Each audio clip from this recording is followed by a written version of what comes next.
ஆக மிக முக்கியமான ஒரு நேரத்துக்குள்ள வந்திருக்கிறோம். 21 நாள் நம்ம ஜெபித்த ஜெபத்திற்கான பதிலை கேட்கிற கர்த்தருடைய வார்த்தைக்கு நேரம் நம்ம வந்திருக்கிறோம்.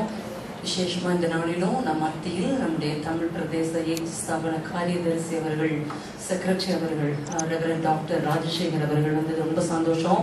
அது மாத்திரம் இல்ல, ராஷ்டிரமாவும் சேர்ந்து வந்ததை குறித்து நாங்கள் மிகுந்த மகிழ்ச்சி அடைகிறோம். கர்த்தருடைய ஆவியானவர் நம்மோடு கூட பேசுவாராக.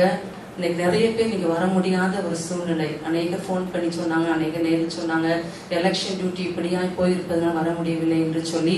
எனவே அவருடைய நலன் கருதி நம்ம இது எல்லாத்தையும் அப்படி வீடியோ எடுத்து ஆஃப்டர்நூன் நம்ம ஆன்லைன்ல அதை பண்ண போகிறோம். எனவே எல்லா பிள்ளைகளுக்கும் அது பிரயோஜனமா இருக்கும். ஹல்லேலூயா. நம்முடைய பாஸ்டர் அவர்களை குறித்து சொல்ல போகின்றுச்சுன்னா, பாஸ்டர் பென்னி அவருடைய ஸ்டூடெண்ட், பெங்களூர் பைபிள் காலேஜில் ஆகட்டும், மதுரை பைபிள் காலேஜ் பிரின்சிபலாக இருந்தவர்கள் நம்முடைய பாஸ்டர் அவர்கள். எனவே அவர்களை குறித்து அதிகமாக இருந்த அவருடைய ஸ்டூடெண்ட் கருத்தில் அவர்களை நான் இன்ட்ரடியூஸ் பண்ணதுக்காக நான் அழைக்கிறேன். அவர் உங்களோட சொல்வார்கள். ஹல்லேலூயா. இந்த நாளிலும் நம்ம மத்தியிலே ஆண்டவர் நம்மை ஆஸ்வதிக்கும்படி, அவருடைய வார்த்தை கொடுக்கும்படி கொண்டு வந்திருக்கிற அவருடைய ஊழியக்காரராகிய பாஸ்டர் டாக்டர் ராஜசேகர் அவர்களை குறித்து நம்ம மத்தியில் அறிமுகம் செய்ய விரும்புகிறேன். அவர்கள் பெங்களூர் பட்டணத்தில் அவர்கள் சபையை ஸ்தாபித்து சபையிலே ஊழியம் செய்து பின்பு போதக ஊழியத்திலேயும் அவர்கள் பெங்களூரில் காணப்படுகிற சதனேஷியா பைபிள் தெற்காசி வேதாகம கல்லூரியிலே அநேக நாட்களாக ஆண்டவருடைய பணியை செய்து வந்தவரும். அது மாத்திரமல்ல, மதுரை வேதாகம கல்லூரி, மதுரை தமிழ்நாடு அஸ்மிசப்பர் பைபிள் காலேஜில் முதல்வராக பணியாற்றி இப்பொழுது தற்சமயமாக தமிழ்நாட்டில் உள்ள எல்லா ஏஜி சபைகளில் ஏஜி வேதாகம கல்லூரிகளினுடைய இயக்குநராகவும் நம்முடைய தமிழ் பிரதேச ஏஜி சபையினுடைய செயலாளருமாக இருக்கிறார்கள். கர்த்தருடைய பணியை வெவ்வேறு விதமான தலைமைத்துவ பொறுப்புகளில் இருந்து நிறைவேற்றிக் கொண்டிருக்கிறார்கள். கர்த்தர் அவர்களை கொண்டு அநேக காரியங்களை செய்திருக்கிறதை நான் கண்கூடாக பார்த்திருக்கிறேன். வேதாகமத்தை பகுத்து போதிக்கும் வரங்குடைய ஒரு தெய்வ மனிதர். இந்த கால நேரத்தில் அவர்களை கர்த்தர் நம்முடைய சபைக்கு ஆசீர்வாதமாக இருக்கும்படி கொண்டு வந்ததை நினைத்து நான் ஆண்டவருக்கு நன்றி செலுத்துகிறேன். நம்ம எல்லாரும் அதிக நேரத்தை எடுத்துக்கொள்ள விரும்பாமல் நம்ம அவர்களை கரங்களை தட்டி நாம் வரவேற்கிறோம்.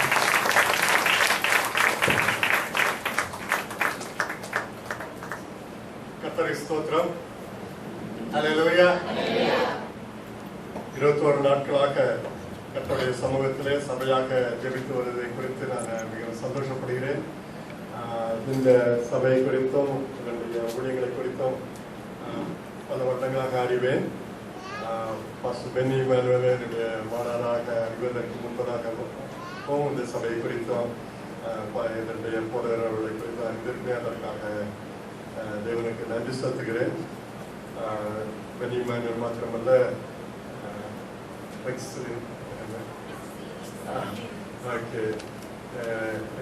படித்த மற்ற மாணவர்கள் இருக்கிறீங்க. அதற்கான தேவனுக்கு நன்றி செலுத்துகிறேன்.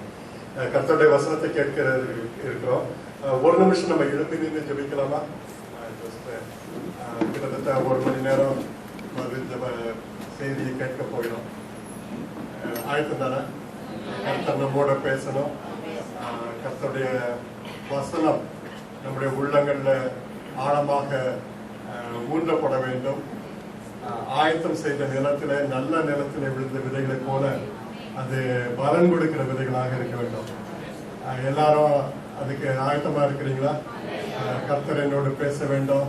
அந்த வசனம் என்னிடத்தில் கிரியை செய்து நான் மாற்றம் பெற்றவனாக நான் இந்த இடத்தை விட்டு போக வேண்டும்.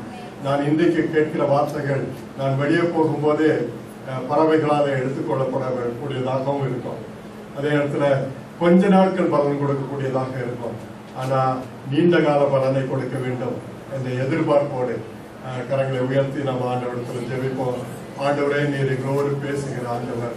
ஆண்டவரே, இந்த ஜெப நேரத்திற்காக நாங்கள் உம்மோடு பேசவும் நீர் எங்களோடு பேசவுமாக இந்த நேரத்தை நாங்கள் ஒதுக்கி வைத்து வந்திருக்கிறோம். ஆண்டவரே, நாங்கள் உங்களோடு பேசுவதற்கு நீர் கொடுத்த தருணத்திற்காக அதை நீர் செவி கொடுத்து கேட்கிறீர் என்ற நம்பிக்கையோடு நாங்கள் உங்களிடத்தில் பேசியிருக்கிறோம். ஆண்டவரே, இப்பொழுது நீர் பேசுவதை நீர் எவ்வளவு கவனமாக கேட்டீரோ அதை போல நாங்களும் கவனமாக கேட்கிறதற்கு எங்களுடைய செவிகளை நீர் திறக்க வேண்டும் என்று நாங்கள் ஜெபிக்கிறோம். கர்த்தாவே, ஆண்டவரே, உங்களுடைய செவிகள் திறக்கப்பட்டது அந்த விதமாய் எங்களுடைய ஜெபத்தை கேட்கிற விதமாய் நாங்கள் செவிகள் திறக்கப்பட்டவர்களாக உங்களுடைய வசனம் சொல்வது போல எங்களுடைய செவிகள் விருத்த சேதனம் பண்ணப்பட்டவையாக வேறு காரியங்கள் அதை மூடி போடாதபடி உங்களுடைய வசனங்களை திறந்த உள்ளத்தோடு நாங்கள் கேட்கும்படியாக ரீதியான உள்ளத்தை திறந்தது போல எங்கள் ஒவ்வொருடைய உள்ளத்தை திறக்க வேண்டும் என்று சொல்லியிருக்கிறார். எங்களை உம்முடைய வசனத்தினாலே நிரப்பி அந்த வசனத்தை கைக்கொள்கிறவர்களாக உம்மை சந்தோஷப்படுத்துகிறவர்களாக மகிமைப்படுத்துகிறவர்களாக எங்களை அனுப்போம். இயேசு நாமத்தில் ஜெபிக்கிறோம் பிதாவே. ஆமென் ஆமென். கர்த்தர் ஒவ்வொரு ஊழியக்காரரும் ஒவ்வொரு காரணத்தோடு அழைத்திருக்கிறார். அதற்கேற்ற கிருபைகளை கொடுத்து அவர்களை பயன்படுத்துகிறார். எனக்கு தேவன் கொடுத்திருக்கிற ஊழியத்திலே நிறைவேற்றுவதற்கு நான் போதகராகவும் இருந்திருக்கிறேன். அறிமுகப்படுத்தியபடி நிர்வாக பொறுப்புகளிலும் இருக்கிறேன். அதை காட்டிலும் வேதாமத்தை தியானிப்பதிலும் அதை கற்றுக் கொடுப்பதிலும் எனக்கு விருப்பம் உண்டு. எங்களிடத்தில் கற்றுக்கொண்ட மாணவர்கள் பல இடங்களிலே ஊழியங்களை செய்வது எங்களுக்கு மிகவும் சந்தோஷமான காரியம்.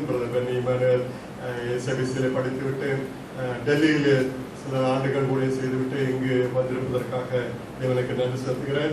அவருடைய மனைவி கிரேஷியா அவர்களும் இப்பொழுது கற்றுக்கொண்டு இருக்கிறார்கள். அவர்களுக்கும் கற்றுக் கொடுப்பதற்காண்டவரை எனக்கு வாய்ப்பு கொடுத்ததனால நன்றி செலுத்துகிறேன். இனவும் வேதவசனத்தை கற்றுக்கொள்ளப் போகிறோம். இந்த பிரசங்க நேரத்திலும் கூட வேதவசனத்தை திறந்து தியானிப்போம். நோட்ஸ் எடுக்கிற பழக்கம் உள்ளவர்கள் அல்லது பழக்கம் இல்லாதவர்கள் கூட நோட்ஸ் எழுதி கொள்வது நல்லது என்றால் எல்லா கருத்துக்களையும் நம்முடைய எண்ணத்திலே நம்முடைய மூளையிலே பதிய வைத்துக் கொள்ள முடியாது. பதிந்து வைக்கிற காரியங்களுக்காக தேவனுக்கு நன்றி செலுத்துவோம். அது போகவும் நீங்கள் நோட்ஸ் எடுத்துக்கொண்டு வந்தால் பிரயோஜனமாக இருக்கும். ஆரம்பமாக இந்த செய்தி நானும் கற்றுக்கொண்டிருக்கிற செய்தி. ஜெப வாழ்வின் ஆழமான அனுபவங்கள். ஜெப வாழ்வின் ஆழமான அனுபவங்கள். நம்முடைய இந்த திருச்சபையில இப்போ 21 நாட்கள் ஜெபத்தை வைத்து 21 நாட்கள் தொடர்ந்து ஜெபங்கள் நடந்து கொண்டு அதனுடைய நிறைவாக இன்றைய தினம் இருக்கிறது. அதற்காக தேவனுக்கு நன்றி செலுத்துகிறேன். 21 நாட்கள் வந்தவர்கள் இருப்பீர்கள், பெரும்பான்மையான நாட்கள் வந்தவர்கள் இருப்பீர்கள். உங்களுக்காக தேவனை துதிக்கிறேன். 21 நாட்களும் அல்லது பெரும்பான்மையான நாட்கள் வர முடியாவிட்டாலும் அவ்வப்போது வந்தவர்களும் இருப்பீர்கள். இன்றைக்கு தான் இந்த 21 நாட்கள் ஜெபத்திலே வருகிறேன் என்று சொல்கிறவர்களும் ஒருவேளை இருக்கலாம். ஆனால் இந்த ஜெப நாட்களிலே பங்கு பெற்றதோடு 21 நாளை நிறைவு செய்ததோடு இப்பொழுது அடுத்தது எப்பொழுது ஜெபத்தை அறிவிப்பார்களோ அதுவரை நமக்கு ஜெப வாழ்க்கைக்கு ஓய்வு என்று சொல்வதற்காக அல்ல. இந்த ஜெப வாழ்க்கையிலே இன்னமும் நாம் ஆழமான அனுபவங்களுக்கு செல்ல வேண்டும். அதை குறித்து இயேசு கிறிஸ்துவின் வாழ்க்கையிலிருந்து உங்களுக்கு கற்றுக் கொடுக்க போகிறேன். நான் கற்றுக்கொண்ட காரியங்கள், நான் இந்த ஆழமான அனுபவங்களுக்கு சென்று விட்டேன் என்று சொல்லி நான் உங்களிடத்தில் கற்றுக் கொடுக்கவில்லை.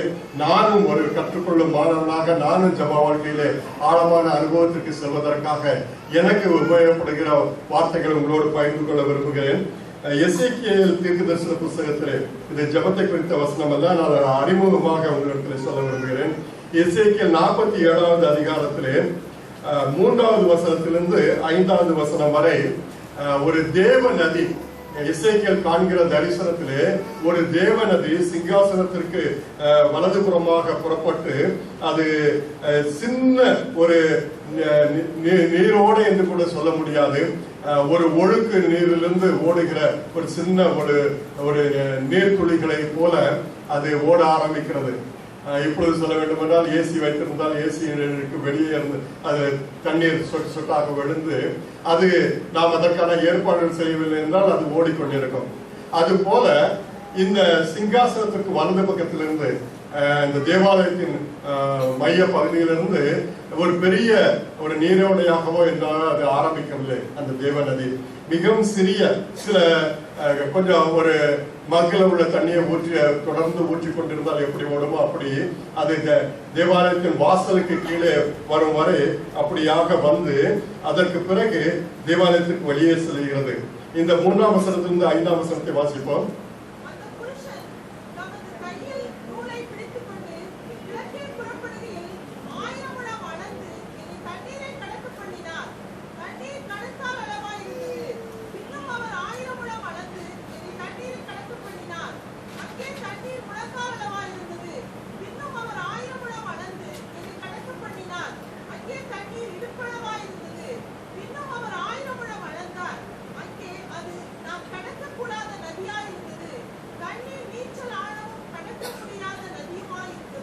Thank you sister. இந்த தரிசனத்துல கண்ட அனுபவத்தை சொல்லி இருக்கிறது. 1000 முழம் 1000 முழம் என்று எழுதியிருக்கிறது. இது நாம் பல விதங்களிலே அர்த்தம் ஒன்றுதான். இந்த வேதத்திலே அது சொல்லியிருக்கிற அர்த்தத்தை நான் சொல்லுகிறேன். ஆனால் அதை வேறு காரியங்களுக்கு நம்ம ஒரு உருவப்படுத்தி பயன்படுத்தலாம். அதில் சொல்லியிருக்கிறது என்னென்றால், தேவன் இஸ்ரவேல் ஜனங்களை புதுப்பிக்கும் பொழுது ஒரு புதிய தேவாலயம் அது கட்டப்பட்டு அதிலிருந்து ஆசீர்வாதம் உலகம் முழுவதற்கும் செல்லும் என்பதைத்தான் சொல்கிறார். இஸ்ரவேல் தேசத்திலிருந்து தேவனுடைய பிள்ளைகள் மத்தியிலிருந்து ஒரு ஆசீர்வாதம் புறப்பட்டு உலகம் எங்கும் செல்லும். அது ஆரம்பிக்கும் பொழுது மிகவும் சிறியதாக, நான் சொன்னது போல ஒரு மக்கிலிருந்து ஒரு தண்ணீரை ஊற்றிக்கொண்டே இருந்தால் அது எப்படி ஓடுமோ, இங்கே ஊற்றுகிற தண்ணீர் அங்கே அந்த வாசலுக்கு வெளியாக செல்ல வேண்டும் என்றால் இங்கிருந்து பக்கெட்டாக ஊற்றி கொண்டிருக்க மாட்டோம். இங்கு எந்த இடையூறும் இல்லாமல், ஆனால் அதே நேரத்தில் இங்கிருந்து தண்ணீர் ஓட வேண்டும் என்றால் கொஞ்சம் தண்ணீர் தான் அது போய்கொண்டிருந்தது. அதற்கு பிறகு அது அவரை கொண்டு போய் இறங்கி அந்த ஆழத்தை அனுபவித்து பார் என்பதற்காக அவருடைய சரீரத்தின் அளவிலிருந்து ஆழம் சொல்லப்பட்டிருக்கிறது. அது கணுக்கால் அளவு இருந்தது. அதற்கு பிறகு 1000 முழம், அதையும் நாம் ஆவிக்குரிய அர்த்தப்படுத்த தேவையில்லை. 1000 என்றால் என்ன அர்த்தம், முழம் என்றால் என்ன அர்த்தம் என்று சற்று அது போக போக அதனுடைய ஆழம் அதிகரித்துக் கொண்டே இருக்கிறது. மிகவும் சிறிய ஒரு ஆரம்பமாக இருந்த அந்த நீரோடையானது இன்னும் கடந்து போக போக கணுக்கால் அளவு, முழங்கால் அளவு, இடுப்பளவு, அதற்கு பிறகு கடக்க முடியாத ஒரு ஆழமாக போய்கொண்டிருக்கிறது. இது எதை குறித்து சொல்கிறது என்றால், தேவனுடைய ஆசீர்வாதம் இந்த உலகத்திற்கு எருசலேமிலே தேவாலயத்திலே ஆரம்பித்து இன்று உலகம் முழுவதும் ஆசீர்வதித்துக் கொண்டிருக்கிற அவருடைய சரீரமாகிய சபையை குறித்து சொல்லியிருக்கிறது. எழுத்தின்படியாகவே உலகமெங்கும் நதி ஓடும் என்று நம்ம இதை எடுக்க முடியாது. இயேசு கிறிஸ்து இந்த தேவாலயத்தை இடித்து போடுங்கள், 3 நாளிலே அதை நான் எழுப்ப பண்ணுவேன் என்று தம்முடைய சரீரமாகிய சபையை குறித்து, தன் சரீரமாகிய அந்த ஆலயத்தை குறித்து யோவான் 2ஆம் அதிகாரத்தில் சொல்லியிருப்பதை நாம் வாசிக்கலாம். இயேசு கிறிஸ்து தன்னுடைய சரீரத்தை பிற்க கொடுத்ததை நேற்றைய தினம் தியானித்தோம். அந்த சரீரம் எருசலேமிலே பிற்கப்பட்டதினாலே ஒரு சிறிய கூட்டமாக ஒரு 40 நாட்களுக்கு 50 நாட்களுக்கு பிறகு 120 பேர் மாத்திரமே அவருடைய 3.5 வருட ஊழியத்திற்கும் அன்றைக்கு இருந்த லட்சக்கணக்கான மக்கள் மத்தியிலும் 120 பேர் மட்டும் அப்போஸ்தலர் 2ஆம் அதிகாரத்திலே ஆரம்பிக்கிறார்கள். அப்படி ஆரம்பிக்கப்பட்ட சபை, திருச்சபை, அந்த தேவ நதியானது இன்றைக்கு தொடாத பகுதியே கிடையாது இந்த உலகத்திலே. ஆமென். இந்த உலகத்திலே இன்றைக்கும் சுவிசேஷத்தை கேட்காத ஜனங்கள் இருக்கிறார்கள், இல்லை என்று சொல்லவில்லை. ஆனால் சுவிசேஷம் செல்லாத ஜாதிகளே கிடையாது, ஜனக்கூட்டமே கிடையாது. உலகத்தின் எந்த பக்கத்துக்கு போனாலும் அங்கேயும் இயேசுவை விசுவாசிக்கிற ஜனங்களை வைத்திருக்கிறார்கள் ஆண்டவர். கரங்களை வைத்து அலையிலே சொல்லாமா? இன்றைக்கு உலகம் முழுவதும் வியாபித்திருக்கிற ஒரு தேவ நதியாக அது சென்று கொண்டிருக்கிறது. இன்னமும் பறந்து செல்லும். ஆமென். பல காரியங்களுக்காக ஜெபித்தோம். அதிலே இந்த பொள்ளாச்சி பட்டணத்திலும் இன்னமும் பல இடங்களிலும் தேவனுடைய நாமமானது மகிமைப்பட வேண்டும், ஜனங்கள் ஆண்டவருடைய பிள்ளைகளாக மாற வேண்டும் என்று ஜெபித்தோம். அந்த ஜெபங்களுக்கு தேவன் நிச்சயமாகவே பதில் கொடுப்பார். ஆமென். நம்முடைய வாழ்நாளிலே பார்க்க போகிறோம். அப்படியாக இந்த தேவ நதியானது பரவி வியாபிக்கும். அதற்கு மாத்திரமல்ல, நாங்கள் பெந்தெகோஸ்தைக்கு கிட்டத்தட்ட 40 வருஷங்களுக்கு மேலாக ஆகிறது. அப்பொழுது ஆவிக்குரிய நிறைவுக்காக நடத்துகிற கூட்டங்களிலே இந்த பகுதியை எடுத்து எசேக்கியேலிருந்து எடுக்கிறார்கள் என்றால், ஒன்று அந்த பள்ளத்தாக்கின் தரிசனத்தை எடுப்பார்கள், அல்லது இந்த பகுதியை எடுப்பார்கள். பள்ளத்தாக்கின் தரிசனத்தை பகுதியை எடுத்து ஆவியை நோக்கி நீ தீர்க்க தரிசனம் உரை, அது இந்த உயிரில்லாத உடல்களை எழுந்து சேனையாக நிற்க வைக்கும் என்று பிரசங்கம் செய்து ஆவிக்குரிய நிறைவுக்கு வழி நடத்துவார்கள். அதற்காக சொல்லப்பட்ட வசனம் என்று அந்த பகுதியை எடுக்க முடியாவிட்டாலும், ஆனால் அதற்காகவும் பயன்படுத்தலாம். அது போலவே ஆவிக்குரிய அனுபவத்திலே நாம் மிகவும் ஆழமான அனுபவங்களுக்கு செல்ல வேண்டும் என்று மிகவும் எழுப்புவதான பிரசங்கங்களை கேட்டிருக்கிறேன். ஆனால் இன்றைக்கு நான் உங்கள் மத்தியிலே பகிர்ந்து கொள்ளும்படியாக இடத்துல கொடுத்த கருத்து என்னென்றால், நம்முடைய ஜெப வாழ்க்கையிலே நாம் கணுக்கால் அளவு அனுபவத்திலேயே திருப்திப்பட்டுக் கொள்கிறோம். நாம் சில மணி நேரங்களை அல்லது சில நிமிட நேரங்களை தினந்தோறும் ஆண்டவருக்காக கொடுப்பது, வாரங்களிலே சில ஜெப கூட்டங்களிலே பங்கு கொள்வது, இதிலேயே நாம் திருப்திப்பட்டுக் கொள்கிறோம். நாம் ஏதோ பெரிய ஜெப வீரர்கள், ஜெப வீராங்கனைகள் என்று நினைத்துக் கொண்டிருக்கிறோம். ஆனால் நம்முடைய ஜெப வாழ்க்கையிலே இன்னமும் ஆழமான அனுபவங்களுக்கு செல்ல வேண்டும். கணுக்கால அனுபவம் போதாது, ஆமென்.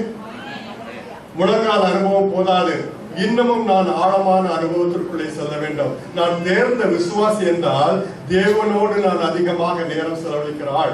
தேவனுடைய நண்பன், தேவனுடைய தோழன், தேவனுடைய தோழி, தேவனோடு நான் நெருக்கமாக உறவோடு பேசுகிறவன் எந்த அனுபவத்திற்குள்ளே நாம் செல்ல வேண்டும்.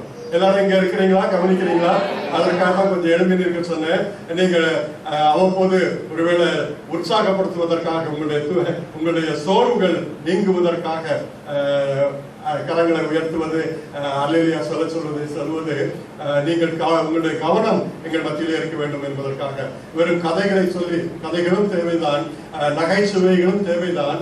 ஆனால் கர்த்தருடைய வசனத்தை போதித்து சொல்லும் பொழுது சில நேரம் பறவைகள் விதையை எடுத்து போடுற மாதிரி இங்கே உட்கார்ந்து இருக்கும் பொழுது விதைகள் உள்ள போகாதபடி அதற்கு தடைகள் இருக்கும். அப்படித்தானே?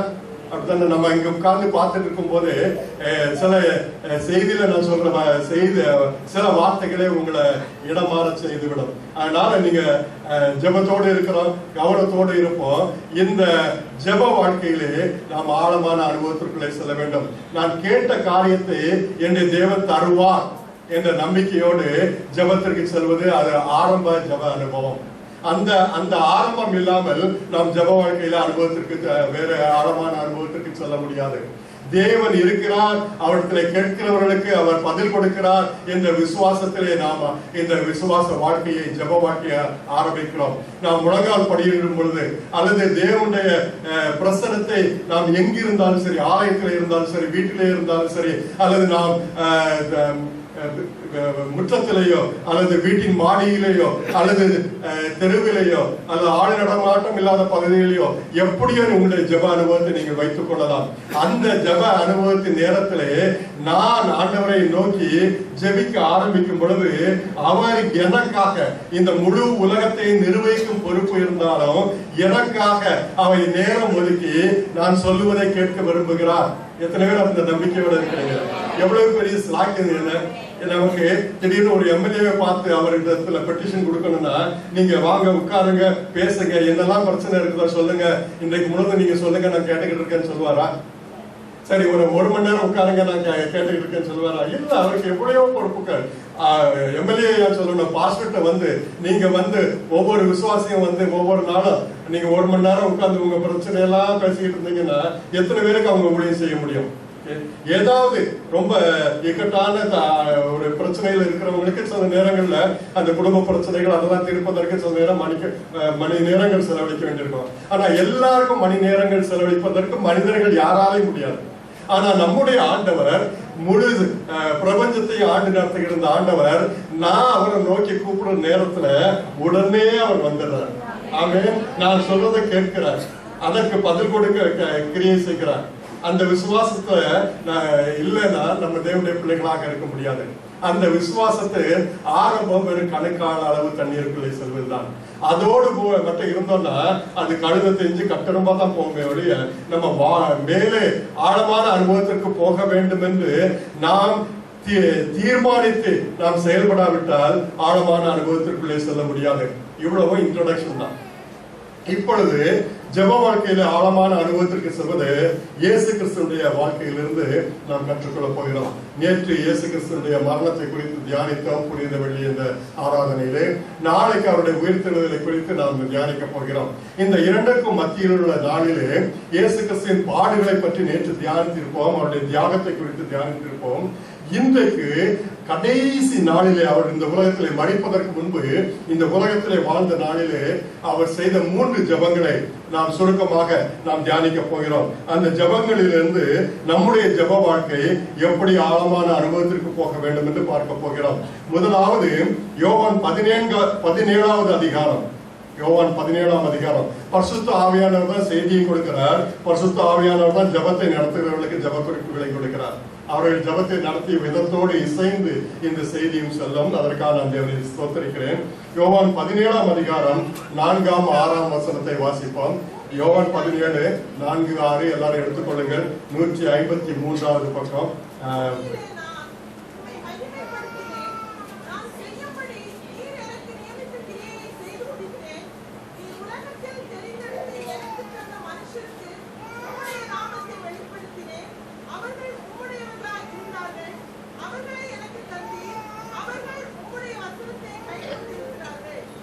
ஆமென். Thank you sister. உங்களுடைய ஆர்வத்தை நான் பாராட்டுகிறேன். கர்த்தருக்கு ஸ்தோத்திரம். பின்னால இருந்து சத்தமா வாசிக்கிறீங்க.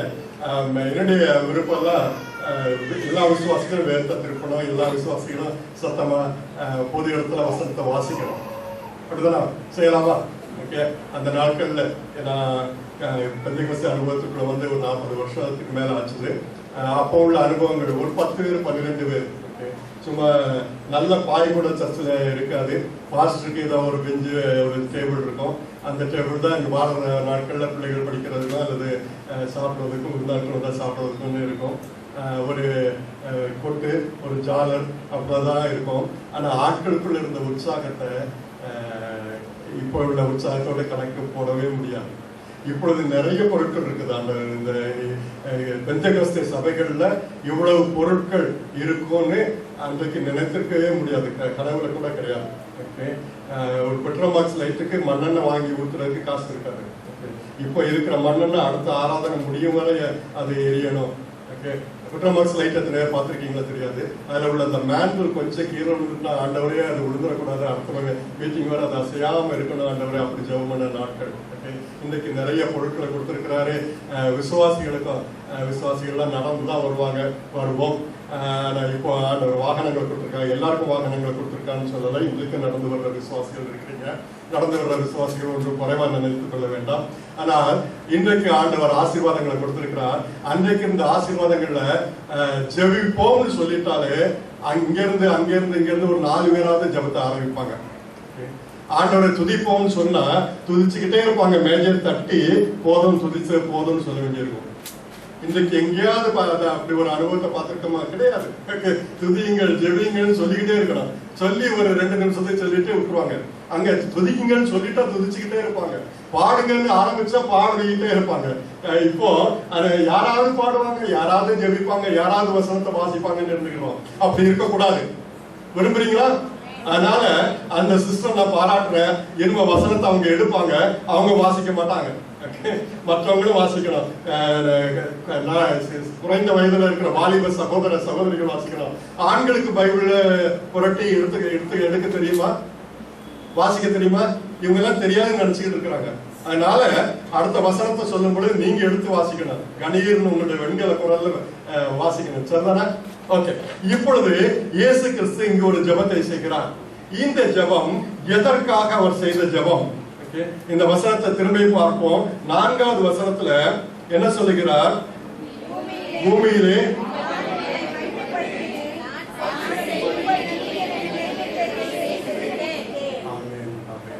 இப்ப ஆண்டவரத்தில் நம்ம ஜெபம் பண்ணும் பொழுது நாம் அவரிடத்திலிருந்து ஆண்டவரே எனக்கு என்னென்ன தேவைகள் இருக்கின்றன, இந்த தேவைகளை என்னால் சந்தித்துக் கொள்ள முடியாது, நீர்தான் சந்திக்க முடியும், உம்மை நான் நம்புகிறேன், உமக்கு வல்லமை உண்டு, உமக்கு எனக்கு உதவி செய்ய வேண்டும் என்ற எண்ணம் உண்டு என்பதை நம்பிக்கையோடு நான் சொல்கிறேன் என்று சொல்கிறது கணுக்கால் அளவு ஜெப அனுபவம். ஆனால் ஆழமான ஜெப அனுபவங்களுக்கு செல்லும் பொழுது இங்கே இயேசு கிறிஸ்து என்ன சொல்கிறார்? உம்முடைய மகிமைக்காக என்னுடைய வாழ்க்கையே செலவிட்டேன் என்று தன்னுடைய ஜெபத்திலே சொல்கிறார்.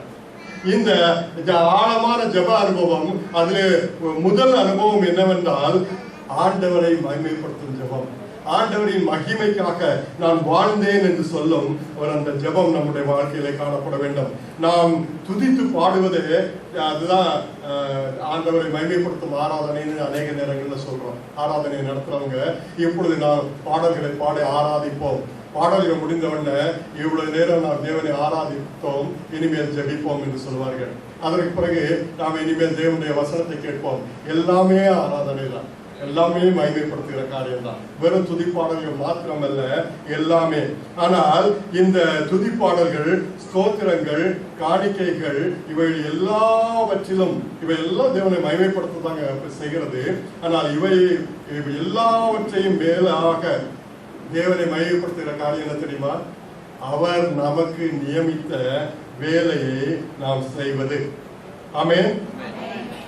நான் செய்யும்படி நீர் எனக்கு நியமித்த கிரியையை செய்து முடித்தேன் என்று இயேசு கிறிஸ்து சொல்றார். அவருடைய உலகத்துல வாழ்ந்த நாளின் கடைசி நாளில் அவர் சொன்ன ஜெபம். இப்ப நம்ம உலகத்துங்க நம்முடைய வாழ்க்கையின் கடைசி நாளுக்கு வந்துடல. அது எப்ப இருக்குன்னு ஆண்டவருக்கு தான் தெரியும், நமக்கே தெரியாது. ஆனால் ஒவ்வொரு நாளும் இப்பொழுது இயேசு கிறிஸ்துவுக்கு இயேசு கிறிஸ்து செய்யும்படி தேவன் அவருக்கு நியமித்த வேலைன்னு ஒன்று இருந்தது. அதுதானே 4ஆவது வசனத்தில் சொல்லியிருக்கிறாரு. அதே மாதிரி நாம ஒவ்வொருவருக்கும் ஆண்டவர் வேலையை நியமித்திருக்கிறாரா?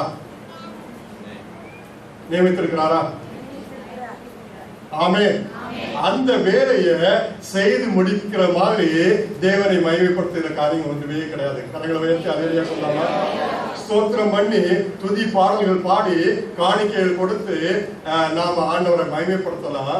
ஆனா ஆண்டவரை மகிமைப்படுத்துவது நாம் செய்யும்படி அவர் நமக்கு நியமித்திருக்கிற அந்த காரியத்தை நாம் செய்து முடித்தேன் என்று சொல்ல வேண்டும். 6வது வசனத்துல இயேசுவுக்கு அவர் கொடுத்த வேலை என்னங்கிறது ஒரு பகுதி சொல்றாரு.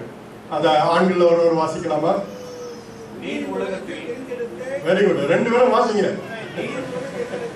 எனக்கு தந்த மனுஷருக்கு உம்முடைய நாமத்தை வெளிப்படுத்தினேன். அவர்கள் உறுதியாய் இருந்தார்கள். அவர்களை எனக்கு தந்து அவர்கள் உம்முடைய வசனத்தை வைத்திருக்கிறார்கள். ஆமென். Thank you very much. Thank you very much. 2 பேரும் 4 பேர் சேர்ந்து வாசிப்போம். ஒருத்தர் விட மாட்டோம். அவங்க விடட்டுமே, இவங்க விடட்டுமே. இப்ப இங்க இப்ப என்ன நடக்கு தெரியுமா? 2 பேர் வாசிக்க 2 பேரும் நிறுத்திடுவாங்க. அவர் வாசிக்கட்டும், இவர் வாசிக்கட்டும். சரி, சந்தோஷம். Very good, I like it. அந்த மாதிரி ஒரு அந்த ஆரம்ப கால பெந்தெகோஸ்து அனுபவத்தை பெற்ற சபையாக, அதை காட்டிலும் தேர்ந்த சபையாக இது மாறும். ஓகே, அதனால பாடல் சொன்னா பாடிக்கிட்டே இருக்கணும். இந்த கால பாடல்கள் எல்லாம் 4 கவிகள் தான் இருக்குது. அந்த காலத்துல 7 கவிகளுக்கு குறைஞ்ச பாடல்களே கிடையாது. 7 கவிகளையும் பாடுவாங்க. பாடி முடிச்சுட்டு திரும்ப 3வது கவியிலேருந்து ஆரம்பிச்சு திரும்ப 7வது கவி வரை வருவாங்க. திரும்ப 6வது கவியை ஆரம்பிச்சு திரும்ப 7வது கவியை பாடுவாங்க. அதுக்கப்புறம் 7வது கவியை ஒரு 3-4 தடவை பாடுவாங்க. அதுக்கடையில் நம்ம போய் ஒரு பிரேக்ஃபாஸ்ட் பண்ணல என்ன பண்ணி முடிச்சுட்டு வந்துடலாம், அதே படத்தை பாடிட்டு இருப்பாங்க. சரி, அப்படி பாடல்கள் உற்சாகமா பாடுவாங்க. ஒரு டாம்பரின் மட்டும்தான் இருக்கும் பாஸ்டர் கையில, பாஸ்டர் அம்மா கையில பொட்டு இருக்கும். அந்த டாம்பரின் மாசத்துக்கு ஒரு தடவை உடையும். அவர் அடிக்கிற அடியில அது தோல் பெய்யும், அதுக்கப்புறம் அந்த ஜாலர்லாம் அப்படி தெரிச்சு விடும். அப்படி உற்சாகத்தோடு அவர்கள் செயல்பட்டார்கள். நம்முடைய சபையிலே அப்படி உற்சாகம். ஆமென். அது காலையில 8 மணி ஆராதனையா இருந்தாலும் சரி, மத்தியானம் 12 மணிக்கு உட்கார்ந்து சொல்லியிருந்தாலும் சரி, அது தரிசனங்களை காண்கிற கூட்டமாக இருக்காது, ஆராதனையாக இருக்காது, உற்சாகம் படுத்துகிற ஆராதனையா இருக்கும். சந்தோஷம் தானே? ஆமென். இப்பொழுது 6வது வசனத்துல என்ன சொல்லியிருக்குன்னா, எனக்கு கொடுத்த கிரியை, உங்களுக்கும் நமக்கும் ஒவ்வொருத்தருக்கும் கொடுத்திருக்கிற கிரியை, நீர் உலகத்தில் தெரிந்தெடுத்து எனக்கு தந்த மனுஷருக்கு உம்முடைய நாமத்தை வெளிப்படுத்தினேன். அவர்கள் உம்முடையவர்களாய் இருந்தார்கள். அவர்களை எனக்கு தந்தீர். அவர்கள் உம்முடைய வசனத்தை கை கொண்டிருக்கிறார்கள். இந்த சபை ஆரம்பிக்கும் பொழுது பாஸ்டரும் பாஸ்டரும் எவ்வளவு கஷ்டப்பட்டிருப்பாங்கன்னு இந்த சபையில ஆரம்பத்துல இருந்து இருக்கிறவங்க சிலர் இருக்கலாம். அப்பொழுது இருந்த நாட்கள் எந்த இடத்துல வாடகைக்கு இருந்தீங்க, எத்தனை இடத்துக்கு இடம் மாத்தினீங்க, எவ்வளவு கஷ்டத்தோட இந்த நிலத்தை வாங்கினீங்க, எவ்வளவு கஷ்டத்தோட இந்த கட்டடத்தை கட்டி முடிச்சீங்க, எல்லாம் உங்களுக்கு தெரியும். ஆனாலும் இந்த சபையினுடைய இப்பொழுது இருக்கிற நிலை, இந்த பட்டணத்தின் ஜனத்தொகையோட நாம ஒப்பிட்டு பார்க்கும் பொழுது ரொம்ப ரொம்ப ரொம்ப ரொம்ப கொஞ்சம் அப்படிதானே. இந்த ஜனத்தொகை யாருக்கா, இந்த பட்டணத்தின் ஜனத்தொகை யாருக்கா தெரியுமா? எத்தனை லட்சம்? 6 லட்சம் ஜனங்கள் இருக்கிறாங்க. நம்ம ஒரு 600 பேர் இருப்போமா? 6000 பேர் இருந்தாலே அது 6 லட்சத்தோட 6000 ஒப்பிட்டு பார்க்கும் பொழுது அது 10ல் 1 100ல் 1. சரி, ஆனா 600 பேர் இருந்தோம்னா அது 100ல் 1 கூட கிடையாது, அல்லது 10ல் 1, ஏதோ ஒரு சின்ன தொகை தான். 1000ல் 1 தான் வரும். அது போல தேவ நதி எப்படி ஆரம்பத்துல ஒரு விசுவாச குடும்பத்தை கிடைக்கிறது கூட ஒரு பெரிய மகிழ்ச்சிக்குரிய காரியமா இருந்தது. இன்றைக்கு ஒரு கூட்டமாக இந்த சபை வளர வேண்டும் என்றால் அதற்கும் ஆண்டவர் திட்டத்தை வச்சிருக்கிறார். நீங்க 21 பேர்கள் எழுதிருக்கிறீங்க, ரொம்ப சந்தோஷம். இதுல என்ன சொல்லிருக்கு தெரியுமா? நீர் உலகத்தில் தெரிந்தெடுத்து எனக்கு தந்த மனிதர்கள். இன்னொரு வசனத்தை வாசிப்போம். எபேசியர் 2ஆம் அதிகாரம் 10ஆம் வசனம். அதை வாசித்து இந்த வசனத்துக்கு திரும்ப வருவோம். எபேசியர் 2:10 பேஜ் சொல்லுவீங்களா?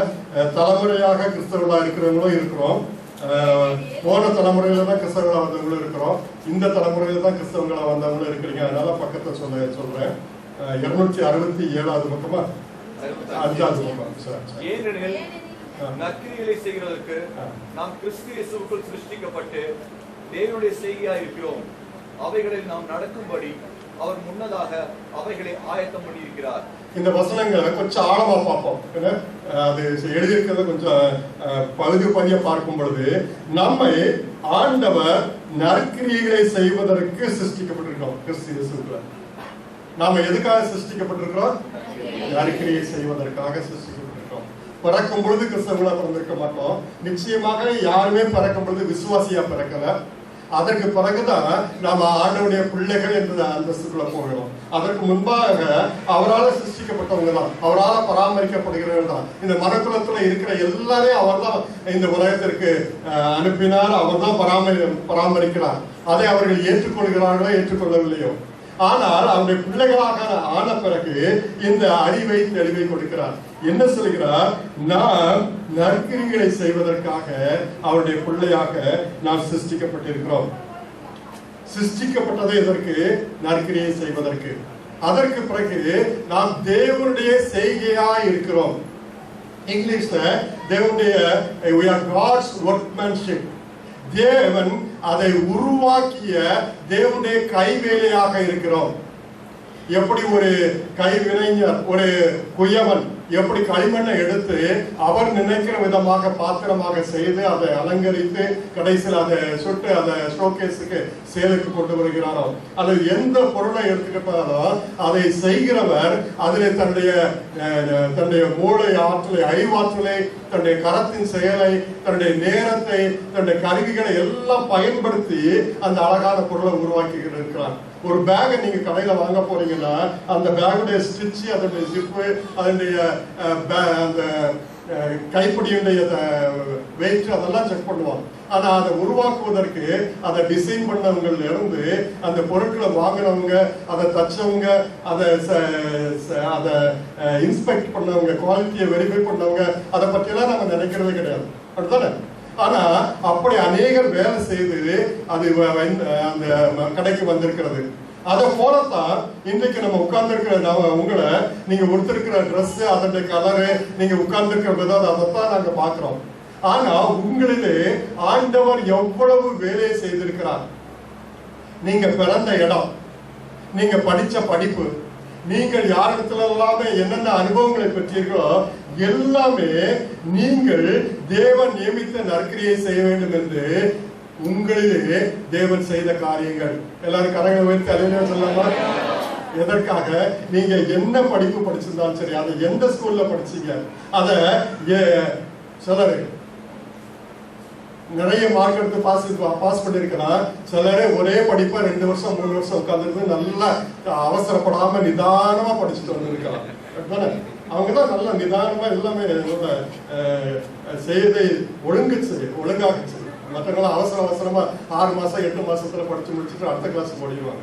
நீங்க சிலரை நிதானமா உட்காந்து படிக்கிறாங்க, அது ஒன்றும் தப்பு கிடையாது. அவங்களும் ஆண்டவர் உருவாக்குகிறாங்க. அப்படிதானே?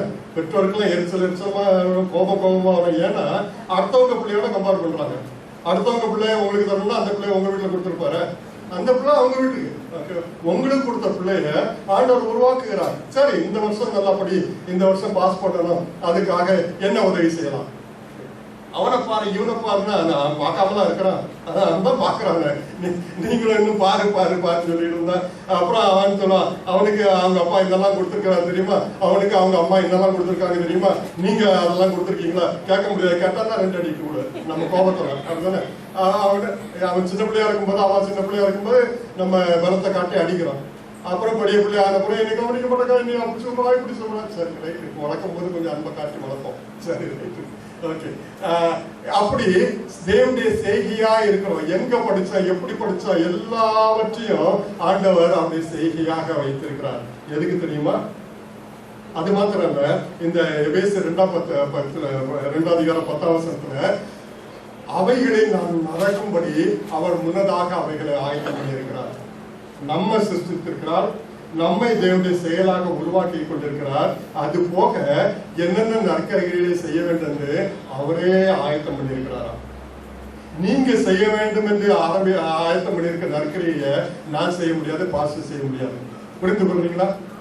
நாம் ஒவ்வொருவரையும் தேவன் நற்கிரிகளை செய்வதற்காக சிருஷ்டித்து நம்மை அவருடைய செயலாக அவருடைய கைவேலையாக நம்மை உருவாக்கி நாம செய்ய வேண்டிய வேலையை அவரே ஆயத்தம் பண்ணி வச்சிருக்கிறாராம். முழு நேர ஊழியத்தை பற்றி நான் பேசுறேன். தேவனை மகிமைப்படுத்துகிற கிறிஸ்தவ அனுபவத்தை குறித்து நான் சொல்லுகிறேன். இப்போ திரும்ப யோவான் 17ஆம் அதிகாரம் 6ஆம் வசனத்துக்கு வருவோம். திரும்ப முழுச வாசிக்கணும்னு அவசியம் இல்லை, நானே வாசிக்கிறேன். நீர் இந்த உலகத்தில் தெரிந்தெடுத்து எனக்கு தந்த மனுஷரை. யாரை குறித்து ஆண்டவர் சொல்றாரு? எந்த மனுஷனை குறித்து சொல்றாரு? அந்த 12 சீஷனை குறித்து சொல்றாரு. நான் இது செய்தி போய்கிட்டே இருக்கோம், சரிதானே? எத்தனை மணிக்கு முடிக்கணும்னு சொல்லுங்க.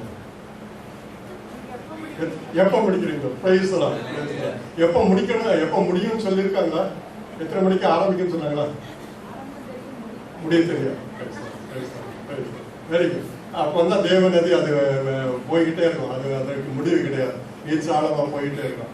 ஆனா உங்களுக்கு அவசரம், நீங்க வெளியூருக்கு போனோம், அப்படி வேலை இருக்குது, போற வழியில மட்டன் வாங்கிட்டு போனோம் அப்படிலாம் இருந்துன்னா, இல்லாட்ட மட்டன் கடை தீர்ந்து போவோம், ஓகே, அப்படிலாம் இருந்ததுன்னா போங்க, நான் அதை பற்றி கவலைப்பட மாட்டேன்.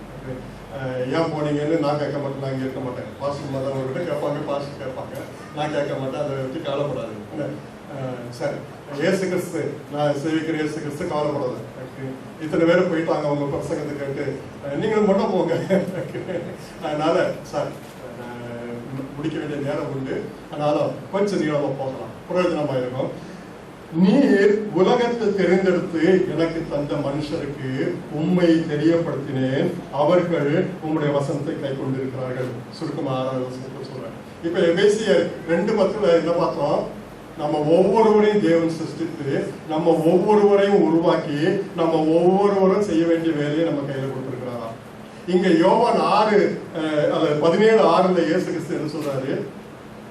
எனக்கு சில மனிதர்களை தந்திருக்கிறீர்கள். உங்களுக்கு எல்லாம், நமக்கு எல்லாம் ஆண்டவர் சில மனிதர்களை தந்திருக்கிறாரா? தந்திருக்கிறாரா? தரலையா? தேவனை மகிமைப்படுத்துகிற வாழ்க்கையாக, தேவனை மகிமைப்படுத்துகிற ஜபமா இருக்கணும்னா இந்த அறிவு நமக்கு முதல்ல வேணும். நான் வாடகை வீட்டுல இருக்கிற லொக்காலிட்டியே ஒரு மாதிரி, எங்களுடைய தெரு ஒரு மாதிரி. நாங்க இன்னைக்கு வசதியான வீடுகள்ல இருக்கிறோம், ஆண்டவர் கொடுத்திருக்கிறாரு, அதற்காக தேவனுக்கு நன்றி சொல்றோம். ஆனா ஆரம்பம் அப்படி கிடையாது. ஒரே ரூமு, அந்த ரூமுக்கு அடுத்தது கிச்சன்ல விறகு வச்சு சமைச்சா அந்த புகையெல்லாம் இந்த ரூமுக்குள்ளதான் வரும். அது என்னன்னு தெரியல. அதுக்கும் அந்த கிச்சனுக்கும் கதவு உண்டு, வெளியே போகாது, ஆட்டோ இருக்கிற ரூமுக்குள்ளதான் வரும். எங்க வீட்டுக்கு முன்னால எங்க வீட்டு ஓனர் ஒரு 3 மாடை கட்டியிருப்பாரு. ஓனர் கட்டியிருக்கிறாரு, ஏன் இங்க கட்டி தள்ளி போய் போயிட்டோன்னு சொல்ல முடியாது. அந்த பசுமாடை என்னெல்லாம் செய்யணும்னு நமக்கு தெரியும். நான் 3 வருஷம் அந்த காலேஜில் படித்தேன், 4 வருஷம், அப்போ பியூசி காலேஜில் தான் 4 வருஷம் படித்தேன். அங்களோட பையங்க ஹிண்ட் எல்லாமே கொடுத்து பார்த்துருக்குறாங்க. ஹாஸ்டலில் படிக்கிற பையங்க. ராஜசேகர் இங்கே தான் இருக்கிறான். அவங்க வீட்டுக்கு ஒரு நாள் கூப்பிட மாட்டாங்க. அவங்க அப்படி சொல்லினாலாவது கூப்பிடுவாங்க, நினைச்சு கூப்பிட சொல்லுவாங்க. நான் கூப்பிடவே போனதுலாம்ப்பா, எங்கள் வீட்டுக்கு உங்களை கூப்பிட்டு போறேன், எனக்கு தான் வெக்க கெடுப்பா, நான் உங்களை கூட்டிட்டு வர மாட்டேன்ப்பா அப்படின்னு நினைச்ச வீட்டுகளில் தான் இருந்தோம். ஒரு கட்டல் போட்டிருப்போம், கட்டலுக்கு மேல ஒரு அழுக்கு கட்டலுக்கு கீழே ஒரு ராத்திரி அப்படிதான் தூங்க முடியும். பொருட்களை வைக்கிறதுக்கு பீரோலாம் கிடையாது. இப்போதான் அதெல்லாம் உண்டு. அந்த காலத்துல யாராவது வீட்டில் பீரோ, அவங்க வீட்டில் பீரோ இருக்குது, அது ஏதோ ஒரு பெரிய சொத்து மாதிரி. இப்போ வீட்டுக்கு 3 பீரோ இருக்கலாம். இது ட்ரங்க் பெட்டின்னு சொல்லியிருப்பாங்க, தக்கர பெட்டி. தக்கர பெட்டிதான் பொருட்களுக்கு இருக்கும். அந்த பெட்டி ஒரு பெட்டி போதாங்க, 2 பெட்டி இருக்கும். அந்த 2 பெட்டியும் ஒன்றுக்கு பக்கத்தில் ஒன்று வச்சு அதுக்கு மேலே ஏதாவது வச்சு அது ஒரு பெட்டு நைட்டு. ஓகே, அப்படி ஒரே கட்டில் ஒரே ரூமுக்குள்ள அப்படி படுத்துருந்தாங்களாம். அதனால ஆண்டவர் நம்ம எல்லாரையும் வானத்திலிருந்து குதிக்கிற எல்லாரையும் ஆண்டவர் உருவாக்கி வைத்திருக்கிறார். ஆனால் நமக்கென்று சில மனிதர்களை வைத்திருக்கிறார்.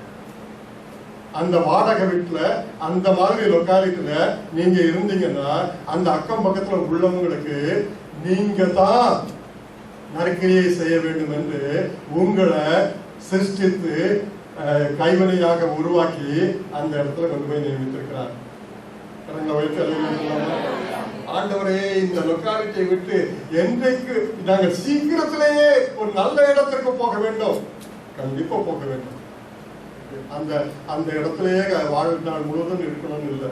நாங்க இன்னைக்கு வர அந்த மாதிரி பசுடைய சாணியும் மூத்திரமும் இருக்கிற இடத்துல இருக்கல, புகை வர்ற இடத்துல இருக்கல. ஆனால் அந்த இடத்துல நீங்க நற்கிரியை செய்து முடிக்கும் வர நீங்க என்னதான் ஜெபம் பண்ணுங்க, ஆண்டவர் அங்க இருந்து எடுக்க மாட்டார். சரி, இந்த ஆடு நற்கிரியை செய்யறதை விட இந்த இடத்த விட்டு ஓடுறதுல தான் ரொம்ப என்னமா இருக்குது. சரி, ஓடட்டும், நான் வேற ஆளை வச்சு அந்த வேலையை செய்துக்கிறேன். ஓடுங்க, ஓடி சரி அந்த அடுத்த இடத்துல கொண்டு போய் அங்கேயாவது அவருக்கு செய்யும்படி நியமித்த வேலையை செய்வீங்களா? செய்தீங்கன்னா ஆண்டவர் திரும்ப அடுத்த ஆசீர்வாதமான இடத்துக்கு கொண்டு போவார். நம்முடைய வாழ்க்கையில யார் யாருக்கு நாம ஆசீர்வாதமாக இருக்க வேண்டும், யார் யாருக்கு உங்களுடைய வசனத்தை கற்றுக் கொடுக்க வேண்டும், அவர்களை எனக்கு தந்து அவர்கள் உங்களுடைய வசனத்தை கை கொண்டிருக்கிறார்கள். அவர்களுக்கு போய் வெளிப்படுத்தினேன். செயல்கள் மூலமாக, நம்முடைய குணங்கள் மூலமாக, நம்முடைய குடும்பத்தின் வாழ்க்கை மூலமாக, எல்லாத்துக்காக ஜெபித்தோம் மூலமாக நாம இருக்கிற இடத்துல தேவனை மகிமைப்படுத்த வேண்டும். உம்மை மகிமைப்படுத்தினேன் என்று இயேசு கிறிஸ்து ஜெபிக்கிறார். அந்த ஜப அனுபவம், இயேசு கிறிஸ்துவை மகிமைப்படுத்தும் அனுபவம், அவர் நமக்கு கொடுத்த வேலையை செய்து முடிக்கும் அனுபவம். 21 பேர்கள் எழுதியிருக்கிறீங்க, நீங்க தானே எழுதியிருக்கிறீங்க, அப்படிதானே? பாஸ்டருக்கு அத்தனை பேரும் தெரியாது, எழுதினவங்களுக்கு அவங்க யாருன்னு தெரியும். இன்றைக்கூட அவங்களுக்காக நான் ஜெபித்து முடிச்சுட்டேன்னா ஆண்டவர் மகிமைப்படுத்த போறேன் இல்லை. கணக்காத அளவு ஜபத்துல முடிச்சுட்டு ஆண்டவரே இப்ப என் கடனை தீர்த்தம் ஆண்டவரே, அந்த 21 பேரை எப்படி போறாங்க, என்னைக்காவது நீர் வச்சுக்கிட்டு, அது உங்களுடைய வேலை, அவருடைய வேலையா? நமக்குன்னு கொடுத்திருக்கிறார், நமக்குன்னு கொடுத்திருக்கிறார். கணக்கு கேட்பார்.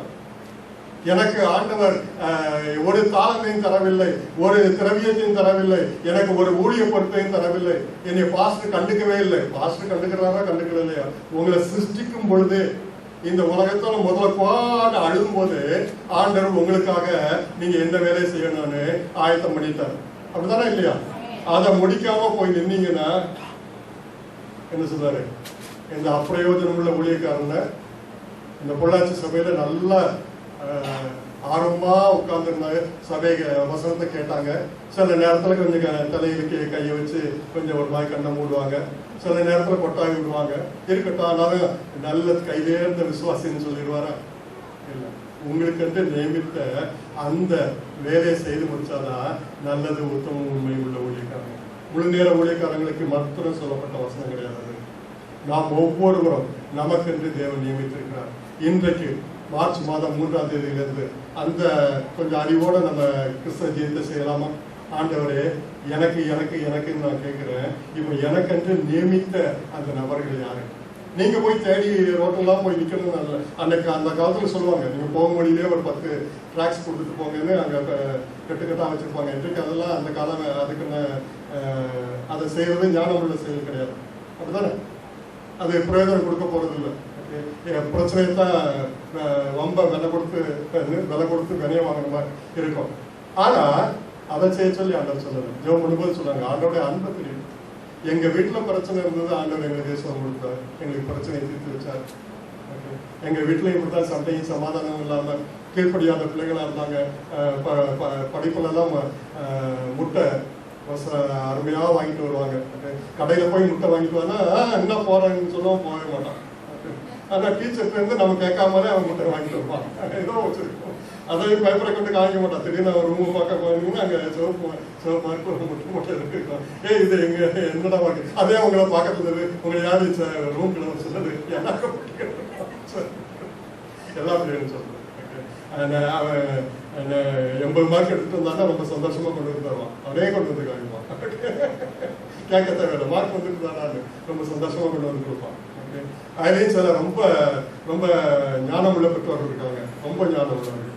அவங்க 10,000 மேலே போயிருக்க மாட்டாங்க. அப்போ படிச்சிருக்க வாய்ப்பு இல்லை சார், அதனால படிக்கிறேன். ஆனால் இன்னைக்கு +2 படிக்கிற பையனுக்கு என்னென்னலாம் சிலபஸ்ன்னு அவங்களுக்கு தெரியவே தெரியாது. அவங்களும் அந்த இதை படிக்க சொன்னால் அவங்க ஒரு 35 மார்க்காவது எடுப்பாங்கன்னு தெரியல. சரி, ஸோ இவன் 80 மார்க் எடுத்துட்டு சந்தோஷத்தோடு வந்திருப்பான்.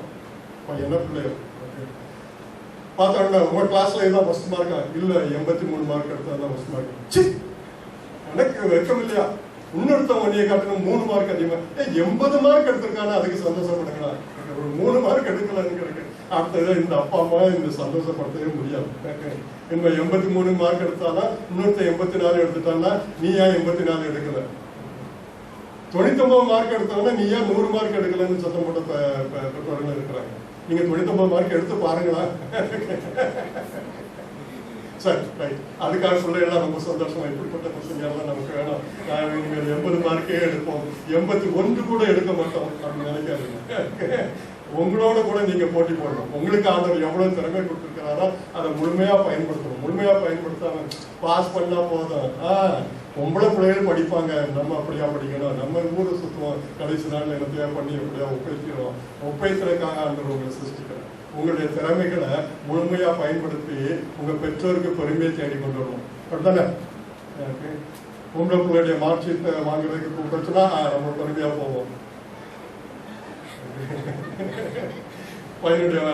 பையனுடைய பற்றி வீட்டில் அப்பாவை கூட்டிட்டு வா, அம்மாவை கூட்டிட்டு வாங்கிறதுனா, அப்பா எனக்கு இன்னைக்கு லீவ் கிடைக்காது, எனக்கு ரொம்ப முக்கியமான வேலை, நீ போயிட்டு வா. சரி, ஆனா அவன் நல்ல மார்க் வாங்கியிருக்கான், போய் வாங்கிட்டு வாங்க, பர்மிஷன் வாங்கிட்டு நான் போயிடுறேன், நான் வேகமா அங்கே போய் வாங்கிட்டு போயிடுறேன். சரி, ரைட்டு. ஆனா பெற்றோருக்கு பொறுமையை வாங்கி கொடுக்குற பிள்ளைகளா இருக்கணும் போல நம்முடைய ஆண்டவர் என் பிள்ளைய பார்த்தியா அந்த தெருவில் அல்லது இந்த கடையில், இந்த கம்பெனியில், இந்த சிடுமூஞ்சி ஓனர்கிட்ட, ஆனால் அங்கே உள்ள 4 பேர் ஆண்டோடைய அன்பை அறியணுங்கிறதுக்காக கொண்டு போய் போட்டிருக்கிறேன். சம்பளத்தை ஒழுங்காக கொடுக்காத ஒரு ஓனர், சம்பளத்தை ஒழுங்காக கொடுக்க மாட்டான், கசக்கு பிழிஞ்சு வேலை வாங்குவான், லீவ் கூட கொடுக்க மாட்டான்னு தெரிஞ்சு என் பிள்ளைய அந்த இடத்துக்கு வேலைக்கு அனுப்புனேன். ஆண்டவர் அப்படி அனுப்புவாரா? அப்படி அனுப்புவாரா? அடுத்த பாயிண்ட்ல பார்க்கணும். அடுத்த பாயிண்ட்ல பார்க்கறதுக்கு எவ்வளோ நேரம் இருக்குன்னு தெரியல. அனுப்புவாரு. நம்புறீங்களா? பதில் சொல்ல வாய் வரமாட்டேங்குது. அந்த இடத்துல அந்த அந்த அவருடைய ஜனங்கள் அவங்கள உங்க பொறுப்புல தாரார். நம்ம ஆண்டவரே இந்த ஓனர் என்னை இம்சைப்படுத்துகிறார், இங்கிருந்து எங்களை மாற்றிவிடும், அதுக்கெல்லாம் பைபிள்ல எழுதியிருக்கு. அவங்க இம்சைப்படுத்துற எஜமான்களா இருந்தாலும் நீங்க ஆண்டவருக்கு செய்யற மாதிரி செய்யுங்க. முடியுமா? நம்ம என்னைக்கு அதுல இருந்து புதுச்சிடலான்னு பாக்குறோம். தமிழ்ல ஒரு பழமொழி சொல்லுவாங்க, எண்ணெயில இருந்து கொதிக்கிற வானொலியில இருந்து எண்ணெயில இருந்து தீக்குள்ள கொதிக்கலாம். அதே மாதிரி இந்த இடத்துல பிரச்சனையா இருக்குதுன்னு சொல்லிட்டு வேற வேலைக்கு போனா அது இதோட பிரச்சனையா இருக்கும், இதோட அதே போல அதுல உடலுக்கு ஒரு பக்கத்துல தான் இடியுது, 2 பக்கத்துல இருந்து இடி. முதலாளி தான் நமக்கு பிரச்சனை பண்ணாரு, இங்கே வேலை செய்யறவங்க கூட வேலை செய்யறவங்க பிரச்சனை பண்றாங்க. அப்படி இடமா இருக்கலாம். ஆண்டவர் கொண்டு போகும்போது போங்க, அது ஆசீர்வாதமா இருக்கும். இல்லாம நீர் எனக்கு தந்த ஜனங்களுக்கு நான் உண்மை தெரிவித்தேன், உண்மை வெளிப்படுத்தினேன், அவர்கள் உங்களுடைய வசனத்தை கைக்கொண்டிருக்கிறார்கள். அது தேவனுக்கு மகிமை கொடுக்கிற வசனம். 2வது ஜெபத்துக்கு போவோம். லூக்கா 22ஆம் அதிகாரம் 31ஆம் 32ஆம் வசனங்கள். இந்த ஜெபத்தை நம்ம செய்தோம். இந்த இதை பற்றி நமக்கு அறிவுறுத்தப்பட்டது. நம்ம திரும்பி ஆழமாக பார்க்க போயிடலாம். வாலிப சகோதரிகள் ஒருத்தர் இங்கே வாசிப்பீங்களா? லூக்கா 22 31 32.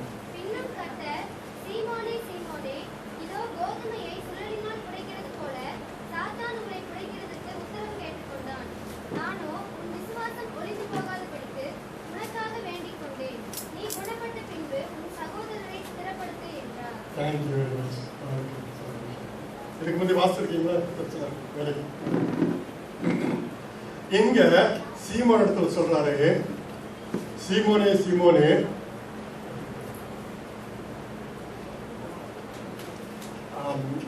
நீங்கள்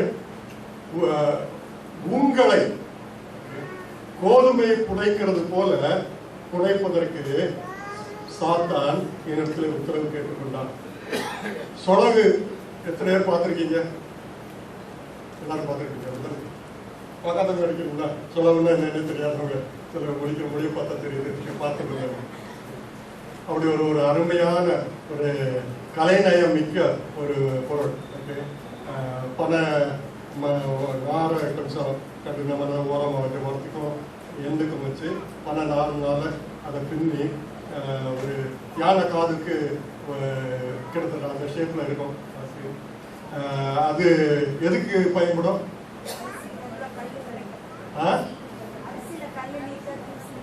ஓகே, அரிசியில கல் நீக்கிறதுக்கு. அரிசியில கல்லெல்லாம் இருக்கும்.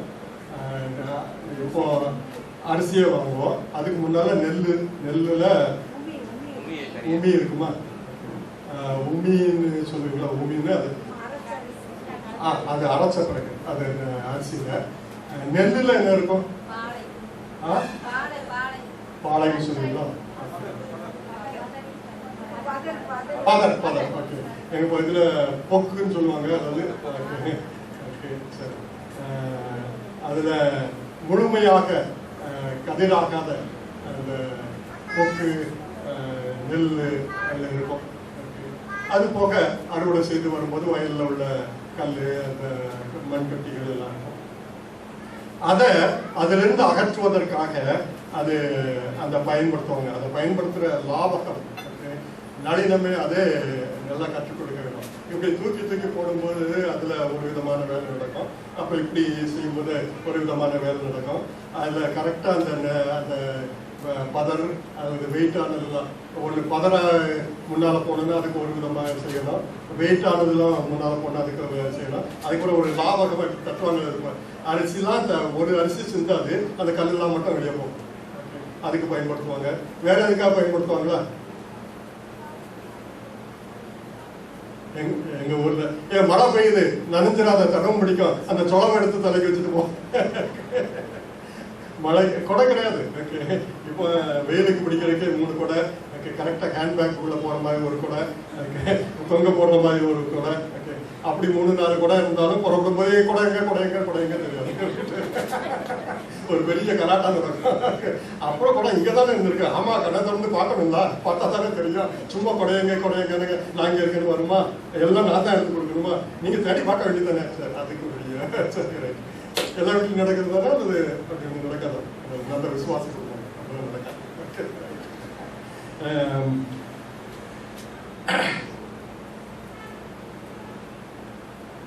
சீமோனே உங்களை புடைக்கிறதுக்கு என்னிடத்துல உத்தரவு கேட்டுக்கொண்டார். இந்த இயேசு கிறிஸ்துவை பற்றி கொஞ்சம் யோசித்து பாருங்க. அவருடைய சீஷர்கள் அவர் நேசிக்கிறார். அவங்க தெரிந்தெடுக்கும் போது எவ்வளவு நேசித்தாரோ அதே மாதிரி இன்னைக்கு வர நேசிக்கிறார். அவங்க காலை அழுக்கா இருக்கக்கூடாதுன்னு சொல்லி அவங்க காலை என்னைய நீங்க கழுவக்கூடாதுன்னு சொன்னாலும் காலை பிடிச்சி வச்சு பேசனுக்குள்ள அமுக்கி அவர் கழுவி கொடுக்கிறார். அப்படி அந்த அளவுக்கு அவர் நேசிக்கிறார். இப்போ என்ன சொல்றா? சாத்தா இயேசு நீர் ஒரு பெரிய 12 சீஷர்கள், உலகத்திலே இல்லாத சீஷர்கள் எனக்கு இருக்காங்கன்னு சொல்லி வச்சிருக்கிறீங்களா? அவங்க கிட்ட எவ்வளவு பதர் இருக்குன்னு தெரியுமா? எவ்வளவு சாவி பொக்கு, நீங்க நினைச்சீங்க வாழையா, எவ்வளவு இருக்குன்னு தெரியும். பார்த்தா தான் நல்ல விசுவாசிகள் மாதிரி இருக்கிறாங்க. நீங்க ஆராதனை கூப்பிட்டீங்கன்னா ரொம்ப அருமையான தேவதூர்கள் மாதிரி உட்காந்துருவாங்க. உள்ள இவர் எப்பதான் பிரசங்கத்தை முடிப்பாரோன்னு நினைச்சுக்கிட்டு இருந்தாலும் பிரசங்கத்தை நல்லா கேட்கிற மாதிரி பார்ப்பீங்க. அதெல்லாம் உங்களுக்கு கைவந்த கலை, அப்படித்தானே? எங்க மாணவர்கிட்ட கேட்டு பாருங்க, எப்படி அவருடைய செய்தி அவருடைய கிளாஸை கவனிக்கிற மாதிரி நடிச்சீங்க. சரி, அதெல்லாம் கைவந்த கலை. சரி, அதே மாதிரி உங்களுக்கு இருக்கலாம். சரி, இருக்கட்டும். இந்த சீஷர்களை நேசிக்கிற சீஷர்களை அவங்களுக்கு பதர் இருக்குது. அதை நான் காமிக்கிறேன். எனக்கு மட்டும் கொஞ்சம் பெர்மிஷன் கூட அவங்க உடச்சி அவங்ககிட்ட எவ்வளவு பதர் இருக்குன்னு காமிச்சிடுறேன். பர்மிஷன் கேட்கிறாரு.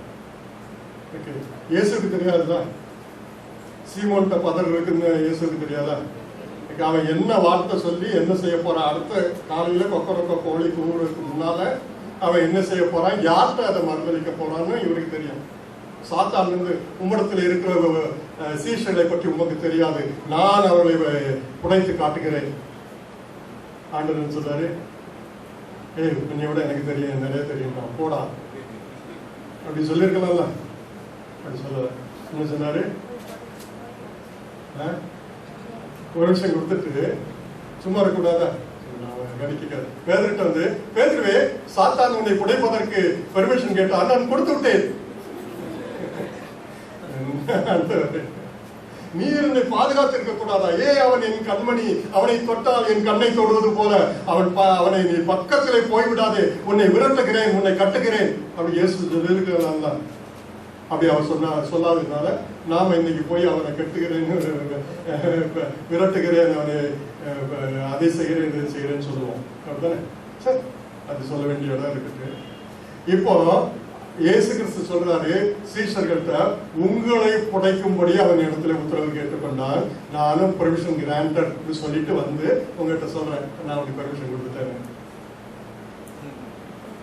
அன்புள்ள ஆண்டவர் தானே. இந்த ஆண்டவரை நம்ம பாட்டு பாடி தோத்திரம் பண்ணி விதிச்சு கையை வைத்து தோத்திரம் பண்ணி கையை கீழே போட்டு தோத்திரம் பண்ணி எவ்வளவு காத்து இல்லாம கஷ்டமான நேரத்தில் உட்கார்ந்து பிரசங்கத்தை கேட்டு அதுக்கெல்லாம் இவர் தகுதி தானே. சாத்தாங்கையில் நம்ம கொண்டு போய் பிடிச்சு கொடுப்பாரா? கொடுத்துட்டு வந்து நான் கொடுத்துட்டேன்னு சொல்றாரு. சொல்லுங்களேன். இவங்க கிட்ட பதவி இருக்கா? இருக்குது, எனக்கு நல்லா தெரியும். இத போக்கணும்னா நீ வா, நீ செய். இவங்களை சுத்தப்படுத்துறது, இவங்களை உருவாக்குறதுக்கு நான் வேலை செய்யறேன். இவங்களை உருவாக்குறதுக்கு வேலை செய்யறேன். இவங்களை கொஞ்சம் இடிச்சு பிடிச்சி கொஞ்சம் அழுக்க வெளியே எடுக்கணும், வெதிக்கி சீடெல்லாம் எடுக்கணும். அந்த வேலையை நீ செய். அவன் நினைக்கிறான் இவங்க எல்லாம் பிரயோஜனம் இல்லாத விசுவாசிகள், இவங்களை கொண்டு ஒரு தேவனுடைய ராஜ்யத்திற்கு ஒரு ஆதாயமும் கிடையாதுன்னு காமிக்கணும்னு அவன் நினைக்கிறான். ஆண்டவர் நீ அதை செய்ய, அதை வச்சே நான் இவங்களை சுத்தப்படுத்தி இவங்களை அதிக பிரயோஜனம் உள்ள ஊழியக்காரங்களை மாற்ற போறேன். அல்லேலூயா. நீ உபத்திரப்படுத்து, அவங்களுக்குள்ள இருக்கிற பதரெல்லாம் நீ வெளியே கொண்டு வா. நமக்கே ஆச்சரியமா இருக்குதா, எனக்கு இவ்வளவு கோபம் வருமா, அடிச்சு தின்றலாமா கோபம் வருது. ஆனா ஆண்டோடைய சமூகத்தில் இருக்கும்போது ஆண்டவரே என்னை சார்ந்த சொருபியாக்கும் எப்போது ஒரு சாந்தம். ஆனா உண்மையிலே முந்தி இருந்ததுக்கு இன்னைக்கு சாந்தமான வளர்ந்துருக்கத்தான் செய்யறோம், பொறுமையில வளர்ந்துருக்கத்தான் செய்யறோம். வளர்ந்துருக்கமா? ஒரு இன்ச்சாவது வளர்ந்துருப்போம். நம்ம 4 அடி நினைப்போம், நம்ம வீட்டில் உள்ளவங்களதான் தெரியும் இங்க ஒரு 4 இன்ச்சு தான் வந்திருக்காங்க. சரி, இத்தனை வருஷத்துல ஒரு 15 வருஷம் விசுவாச அனுபவத்துல ஒரு 4 இன்ச்சு கூட்டிட்டோம்னா இன்னும் ஒரு இயேசு கிறிஸ்து வர்றதுக்கு தாமதிக்குமா? இன்னும் ஒரு 60 வருஷம் உயிரோட இருப்போம், இன்னும் கொஞ்சம் முன்னேறிடுவோம்ல. சரி, அது போதாது. ஆனால்தான் சாத்தான் வந்து இவங்களை இன்னும் கொஞ்சம் வளர்றதுக்கு உதவி செய்யறேன். ஆமென். இங்க இருக்கோமா? பைபிள் கொஞ்சம் கையில எடுத்துக்கிடுவோமா? ஓகே, சரி, ரைட். ஓகே, என்ன செய்யுது? இயேசு கிறிஸ்து அங்கே சொல்லி இருக்கிறார், ஆவி உற்சாகம் உள்ளதுதான், மாம்சமோ எதுக்கு சொன்னாரு? அதனால நீங்க மாம்சம் பலவீனமான தூங்குங்கன்னு சொல்றதுக்கா? ஆவி மாம்சத்தை மேற்கொள்ளணும். ஆமென். பலவீனமான சரீரத்தோட தான் வந்திருக்கிறோம், ஆனா உற்சாகமான ஆவி அதை மேற்கொள்ளணும். மேற்கொள்ளலைன்னா ஆண்டவர் அதை அனுப்புவார். சர்ச்சைக்கு வர்றதுக்கு இப்போ டைம் கிடையாது தான், ஏன்னா நிறைய வேலைகள் இருக்குது தான். ஆனா அவன் சொலையில போட்டு புடைக்கிறதுக்கு ஆண்டவர் பெர்மிஷன் கொடுக்கும்போது, பாஸ்டர் சர்ச்சிலே வந்து கடத்திடுறேன் பாஸ்டர், எனக்கு வேலைக்கு கூட போக வேண்டாம், ஏன்னா போனாங்க பிரச்சனை, நீ பண்ணி வச்சுட்டு வந்திருக்கிற, அப்போ நீ அப்போ கொடுத்துக்குவானா வரமாட்டீங்க. இப்போ நான் வேலைக்கு போறதுக்கே கசக்குது, நான் சர்ச்சிலே வந்து உட்காந்துக்கிறேன், அங்க உட்காருங்க. அதுக்குதான் ஆண்டவர் அங்க சொலையில போட்டிருக்கிறார். கிடைங்க. ஆமா, சரி, அப்படி கிடையாது. ஆனா ஆண்டவர் உன்னை சுத்திகரிக்கணும், உன்னை பிரயோஜனப்படுத்தணும். அதுக்கு நான் இப்படி யாரெல்லாமோ பிரசங்கம் பண்ண அனுப்புறேன். அந்த வசனமே வேலை செஞ்சதுன்னா பரவாயில்ல. ஆனா அந்த வசனத்தை கேட்கும்போது இப்படி இப்படி தலையாடிக்கிட்டு எனக்கு அந்த வசனம் உள்ளே போகலைன்னா வேற என்ன பண்றது? சோழாத போட்டுதான் படிக்கணும். அப்படிதானே? வசனத்தை பத்தி சொல்லும் போது அதை கேட்டு ஆண்டவரே என்ன சுத்திகரியும், என்னை நீர் செய்ய விரும்புகிற காரியத்தை செய்ய என்னை அர்ப்பணிக்கிறேன்னு செய்யலைன்னா சாத்தான கையில புடப்பான்.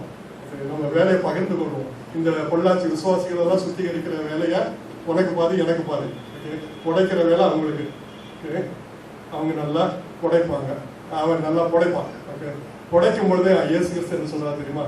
நானும் உன்னை விசுவாசம் ஒழிந்து போகாதபடி வேண்டிக் கொண்டேன். ஆமென்.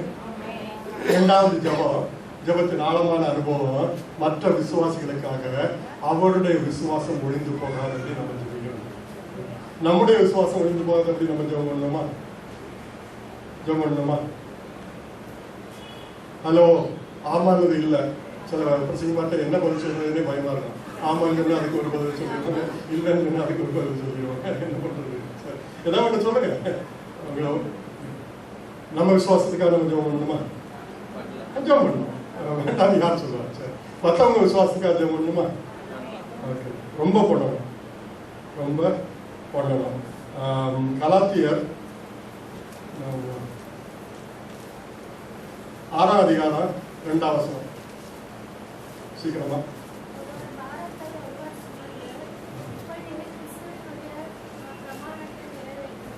Very good. ஒருவர் பாரத்தை ஒருவர் சுமந்து. எப்படி சுமக்கிறது? ஒருத்தர் வீட்டுல 50,000 ரூபாய் கடன் இருக்கிறது. ஆனால் நீங்கள் போய் அதுல 25,000 நான் கொடுக்கிறேன் சிஸ்டர் சொல்லி நீங்கள் கொடுங்கள். அது ஒருவர் பாரத்தை ஒருவர் சுமக்கிறது தானே? அப்படி செய்யக்கூடாதா? சிரிக்கிறீங்களா? அப்படி செய்யக்கூடாதா? ஆண்டவர் வாய்ப்பு கொடுத்தா செய்யுங்க, அது ஒரு சிலாக்கியம். நம்ம வசனத்தை சொல்றோம், நீ கடன் வாங்காதிருப்பாய், நீ கடன் கொடுப்பாய். அது ஒரு ஆசீர்வாதம். நம்ம கடன் வாங்குறது அது ஒரு ஆசீர்வாதம், கடன் கொடுக்கறது அதோட ஆசீர்வாதம். இன்னொருத்தர் கடனை நாம போய் அடைக்கிறது அது ஆசீர்வாதமா? செய்யுங்க. அதுக்காக அப்படி விசுவாசிகள் செய்வாங்க, பாஸ்டர் செய்வாங்கன்னு எதிர்பார்க்காதீங்க. ஒரு வார்த்தை ஒரு சுபங்கள் என்று சொல்லி இருக்கிறது அல்லவா? யாரும் தப்பா நினைச்சுக்கிறாங்க. ஒரு சபையில ஒரு சர்ச்சில் அங்கே எல்டர், அவருக்கு அதே மாதிரி இங்கே இருந்ததுன்னா தப்பா இருக்கிறார். அவருக்கு 3 பொம்பளை பிள்ளைகள். அவர் கேட்கிறாரு, இந்த பாஸ்டர் இவன் இந்த சர்ச்சுக்கு பாஸ்டராக வந்த பிறகு எத்தனை பொம்பளை பிள்ளைகளுக்கு கல்யாணத்தை முடித்து கொடுத்தார்? பாஸ்டருக்கு வேலை தான். சரி இருக்குது, இங்கே போற இடத்துல வர்ற இடத்துல சம்பந்தங்கள் வந்தா சொல்லுவாங்க, இது இந்த பிள்ளைக்கு பொருத்தமா இருக்கும், இது அந்த பையனுக்கு பொருத்தமா இருக்கும்னு சொல்லுவாங்க. அதுக்காக நீங்க பெற்றிருக்க பிள்ளைகளுக்கு எல்லாம் கல்யாணத்தை நடத்திக்க வேண்டியது அவங்க வேலையா? அதுக்காக நம்ம வீட்டில் 4 பிள்ளைகள் இருக்கிறார்கள், 4 விசுவாசிகள் ஆளுக்கு கல்யாணத்தை பொருட்படுத்துகிறார்கள். அப்படி ஒருவர் பார்த்து ஒருவர் சுமங்கன்னு அது சொல்லுவாங்க. புடைக்கப்படுகிற அனுபவத்துக்கு ஊடாக ஒரு குடும்பம் போகும்போது அந்த குடும்பத்தின் விசுவாசம் ஒழிந்து போகாது. இயேசு கிறிஸ்து சாத்தானை அகற்றும் ஆண்டவரையும் ஜெபிச்சிருக்கலாம். சாத்தான் பதற காமிச்சப்பறம் அவன் வேலை முடிஞ்சுதான் போயிடுவான். இங்க நமக்கு பருப்பு வேகலையா? இந்த பொள்ளாச்சி ஏஜி சர்ச்சு பேர் என்ன? கர்மேல் ஏஜி சர்ச்சு விசுவாசி இடத்துல நம்ம பருப்பு வேகாது, வேற பருப்பு வேகிற இடத்துல பார்த்துட்டு போயிடுவான். அதனால அவனை இப்பவுமே கட்டி இப்பவுமே அது பண்ணி நீ போன்னு விரட்ட தேவையில்லை. நான் வந்திருக்க வேலையை முடிச்சுட்டு போப்பா, சீக்கிரமா முடிச்சுட்டு போ, சீக்கிரமா இந்த குப்பையெல்லாம் வெளியே காமிச்சிட்டு நீ போயிரு. அப்படி சொல்ல மாட்டோம்ல, நேரத்தில் அப்படிதான் சொல்லியிருக்கு. நீ செய்ய வேண்டிய வேலையை சீக்கிரமா செய்யிட்டு போ. இந்த உலகத்தின் அதிபதி வருகிறான் இடத்துல, அவனுக்கு என்னிடத்துல ஒன்றும் இல்லை. யூதாஸை பார்த்து நீ செய்ய வேண்டியது சீக்கிரமா செய்ய, அதெல்லாம் ஏன் போட்டு டிலே பண்ணிட்டு இருக்கிறேன், எனக்கு என்னை புடைக்கதானே போறேன், சீக்கிரமா புடைச்சிட்டு போ. போட்டுட்டு மணிக்கணக்காக உட்காந்து புடைச்சிட்டு இருக்காது. ஆனா அப்பொழுது அவள் விசுவாசம் ஒழிந்து போகிறான். சில அநேக வசனங்கள் இருக்கு, அதெல்லாம் வேணா எழுதி வச்சிருக்க. கொலோசியர் 1:9-11 அந்த விசுவாசத்தின் பரீட்சை. கொலோசியர் 1:9-12 வரை என்ன சொல்லியிருக்குன்னா, இந்த விசுவாசிகளுக்காக இந்த பவுல் ஜெபிக்கிறேன்னு சொல்றாரு. இப்போ வாசிக்க வேண்டாம், நேரம் அடுத்த பயன் நான் பேச முடிக்கணும். இந்த கொலோசியர் விசுவாசிகளை ஒரு முகமா பார்த்ததில்லை, ஆனால் அவர்களுக்காக ஜெபிக்கிறார். எத்தனையோ விசுவாசிகள், எத்தனையோ தேவையில் இருக்கிறவங்க எங்களை பார்த்து எங்களுக்காக ஜெபிங்கன்னு சொல்றாங்க. அநேக பேரை நினைக்க போறது இல்லை. அதனால அப்பவுமே ஜெபம் பண்ணுறது நல்லது. உங்களுக்காக குறைய ஜெபம் பண்ணுறேன்னு சொன்னாங்க. உங்களை மாதிரி தான் நாங்களும் அப்படிதானே. எத்தனையோ பிரசங்கமார் வந்திருக்கிறாங்க, எங்களுக்காக நீங்கள் ஜெபிங்கன்னு சொல்லியிருக்காங்க, நீங்க ஜெபம் வைக்கிறோன்னு சொல்லியிருக்கீங்க. அவங்க பேரெல்லாம் உங்களுக்கு இப்போ ஞாபகம் இருக்குதா? சில பெயர்கள் ஞாபகம் இருக்கு, சில ஞாபகம் இருக்காது. ஆனா இங்க இவரு பவுல் என்ன சொல்றாருன்னா, உங்களுக்காக ஜெபிக்கிறேன், சாரி தப்பா நினைச்சுக்கிறாங்க, உங்களுக்கு கார் வாங்குவதற்காக ஜெபிக்கிறேன், உங்களுக்கு வீடு கட்டுவதற்காக ஜெபிக்கிறேன். அப்படி இல்லவே இல்லை. ஆண்டவரை அறிகிற அறிவில் வளரணும், விசுவாசத்துல வளரணும். மீதி எல்லாம் அவர் பார்த்துக்கிறார், இதெல்லாம் அவருக்கு நடக்கும். அதுக்காக உலகத்து காரியங்களுக்காக ஜெபிக்க கூடாதுன்னு சொல்ல வரல, அப்பாட்ட தான் கேட்க முடியும். ஆனா நமக்கு எது எப்போ வேணும்னு அவருக்கு தெரியும். எப்போ நடந்து போக வச்சிருக்கிறாரு நடந்து போங்க. கார்ல பஸ்ல ஃபுட்பால்ல தொங்கிட்டு தான் போனோம்னா தொங்குறத பார்க்கட்டும் அவரு, இடிபட்டதை பார்க்கட்டும் அவரு. எவ்வளவு நாள் இடிபட்டு போகணும்னு வச்சுக்கிறாரோ அவ்வளவு சந்தோஷமா போங்க. அல்லேலூயா. கொடுக்க வேண்டிய நேரத்துல கொடுப்பாரு. இல்லாம கடனை வாங்கி வச்சுக்கிட்டு கர்த்தர் கொடுத்து விட்டான்னு சொல்லி 4 மாசத்துல அவன் இஎம்ஐ கட்டல தூக்கிட்டு போயிட்டான். அப்ப சாட்சி சொல்ல முடியாது. எல்லா வீட்டிலும் நடக்கிற இல்லை, சில இடங்கள் நடக்குது. ஒரு சர்ச்சில் திடீர்னு நைட்டு வந்து சபையில இந்த சர்ச்சில் வேலை செய்யறதுக்காக வாலண்டியர்ஸ் வந்து அவங்க வேலையெல்லாம் முடிச்சுட்டு சர்ச்சில் தூக்கிட்டு காலையில் எழுதி பார்த்தா பைக்கை காணலன்னு சொல்லி ஜெபம் பண்ணி ஒரு கூட்டத்துக்கு ஜெபம் பண்ண சொல்லி பாஸ்டர் தெரிஞ்ச போலீஸுக்கு சொல்லி தெரிஞ்ச இதுக்கு சொல்லி விசாரிச்சா அது எங்க இருக்கு, அவர் இஎம்ஐ கொடுக்கல பாஸ்டர், இஎம்ஐ இந்த இடத்துல பார்த்தா தூக்கிட்டு போயிட்டான். சர்ச்சுக்கு அமௌண்ட்டுக்கு தூக்கிட்டு போயிட்டான். சரி, அப்படி அந்த ஆசீர்வாதத்துக்காக போராடுங்கன்னு சொன்னார். எப்பா சொல்லி கொடுத்து கொலவசியர்களை சொல்லியிருக்குது 4ஆம் அதிகாரம் 12ஆம் வசனம். உங்களுக்காக போராடுகிறார். 2வது ஜெபத்துல ஆழமான அனுபவம் தெரியுமா? சக விசுவாசிகளுக்காக, அவர்கள் விசுவாசம் ஒழிந்து போகாதபடி, அவர்கள் உபத்திரவத்தின் பாதையில போகும்பொழுது. இந்த உபத்திரம் எவ்வளவு பிரயோஜனம்னு சில வசனங்கள் இருக்குது. ஆண்டவர் அதனால அனுமதியை கொடுக்கிறாரு. அனுமதியை கொடுத்த பிறகு நமக்காக ஜெபிக்கிறவராக அவர் இருக்கிறார். அவர் நமக்காக ஜெபிக்கிறவராக இருக்கிறார், பரிந்து பேசுகிறவராக இருக்கிறார். பிதாவின் வலது பாசத்தில் உட்கார்ந்துட்டு விசுவாசிகளுக்காக பரிந்து பேசியிருக்கிறார். அதே மாதிரி நாமும் விசுவாசிகளுக்காக பரிந்து பேசுறாங்க. முதலாவது என்ன பார்த்தோம்? தேவனை மகிமைப்படுத்துறோம். எப்படி மகிமைப்படுத்துறது?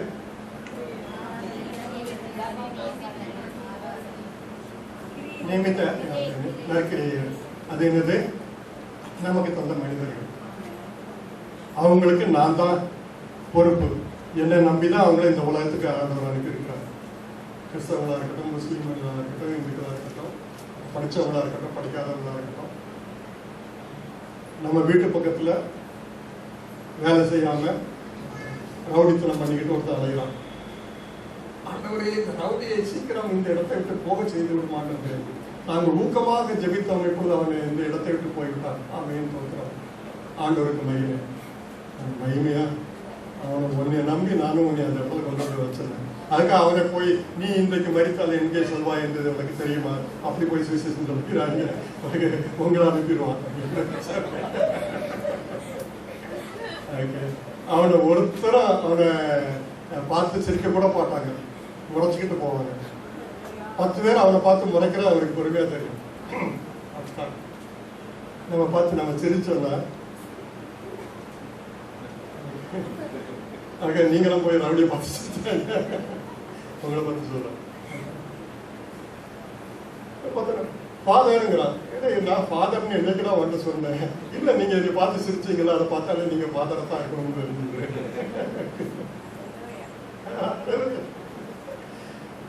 சரி தம்பி, உனக்கா நான் ஜெபம் பண்ணலாமா தம்பி? சரி ஃபாதர், நீ இன்றைக்கு நீ பாவி என்பதை ஒத்துக்கள், இன்னைக்கே ஒத்துக்கொள்ள வேண்டாம் அப்படி சொன்னா நாளைக்கு என்னைய பார்த்தாலே நீ அலறி அடிச்சு ஓடிடுவேன். என்னையோட பெரிய ரவுடி வந்துட்டாங்க. நான் அப்படி ஒண்ணு நீ பாவின்னு சொல்லி உன்னை பயமுறுத்துக்காக முதல்ல உன்னோட நட்பு. எங்க ரோட்ல பார்த்தாலும் ஃபாதர் இருக்குன்னு சொல்லிடலாம். அப்படின்னா மற்றவங்க எல்லாம் இவர் என்ன ஃபாதர் ரவுடிகிட்ட எல்லாம் சம்மந்தம் வச்சிருக்கிறாருன்னு மற்ற நினைப்பாங்க, நினைச்சிட்டு போறாங்க.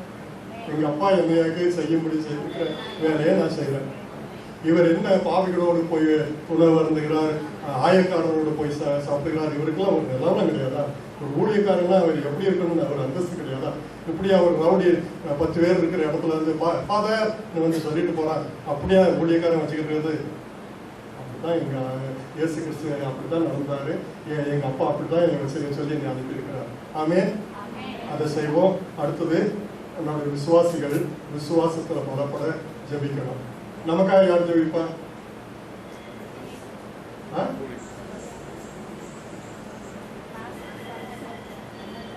கலாத்தியர் 6ஆம் அதிகாரம் 2ஆம் வசனத்தை வாசிக்க சொன்னேன். அதுக்கு விளக்கம் சொல்லாமலே போயிட்டேன். அதனால திரும்ப வந்திருக்கேன்.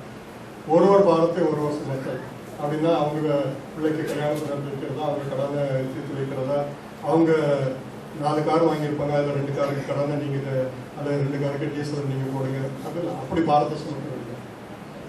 அவங்களுக்கு விசுவாசம் பொழிந்து போகாத முடியும். அல்லேலூயா. அப்போ உங்களுடைய விசுவாசம் ஒழிந்து போகாத அப்படி யார் ஜெபிப்பா? அக்கா நீங்க ஜெபிக்க கூடாதுன்னு இல்லை. ஆனா ஒரு வார்த்தை ஒரு வருஷம் வருது. ஆண்டவரே அந்த குடும்பம் ரொம்ப கஷ்டப்படுறாங்க. ஆண்டவரே அவங்களுக்கு அறிந்து பேசுறாங்க. எப்பாப்படாத போராடுறான். ஆண்டவரே அவங்களுக்கு விசுவாசம். எவ்வளவு புள்ள மரணத்துக்கு ஒரே புள்ள 12 வயசுக்குள்ள மரணத்துக்காக போராடிட்டு இருக்கு. இயேசு கிறிஸ்து தான் சுகம் கொடுக்க முடியும்னு நம்பி இயேசு கிறிஸ்து இடத்துல வந்து கேட்கிறான்.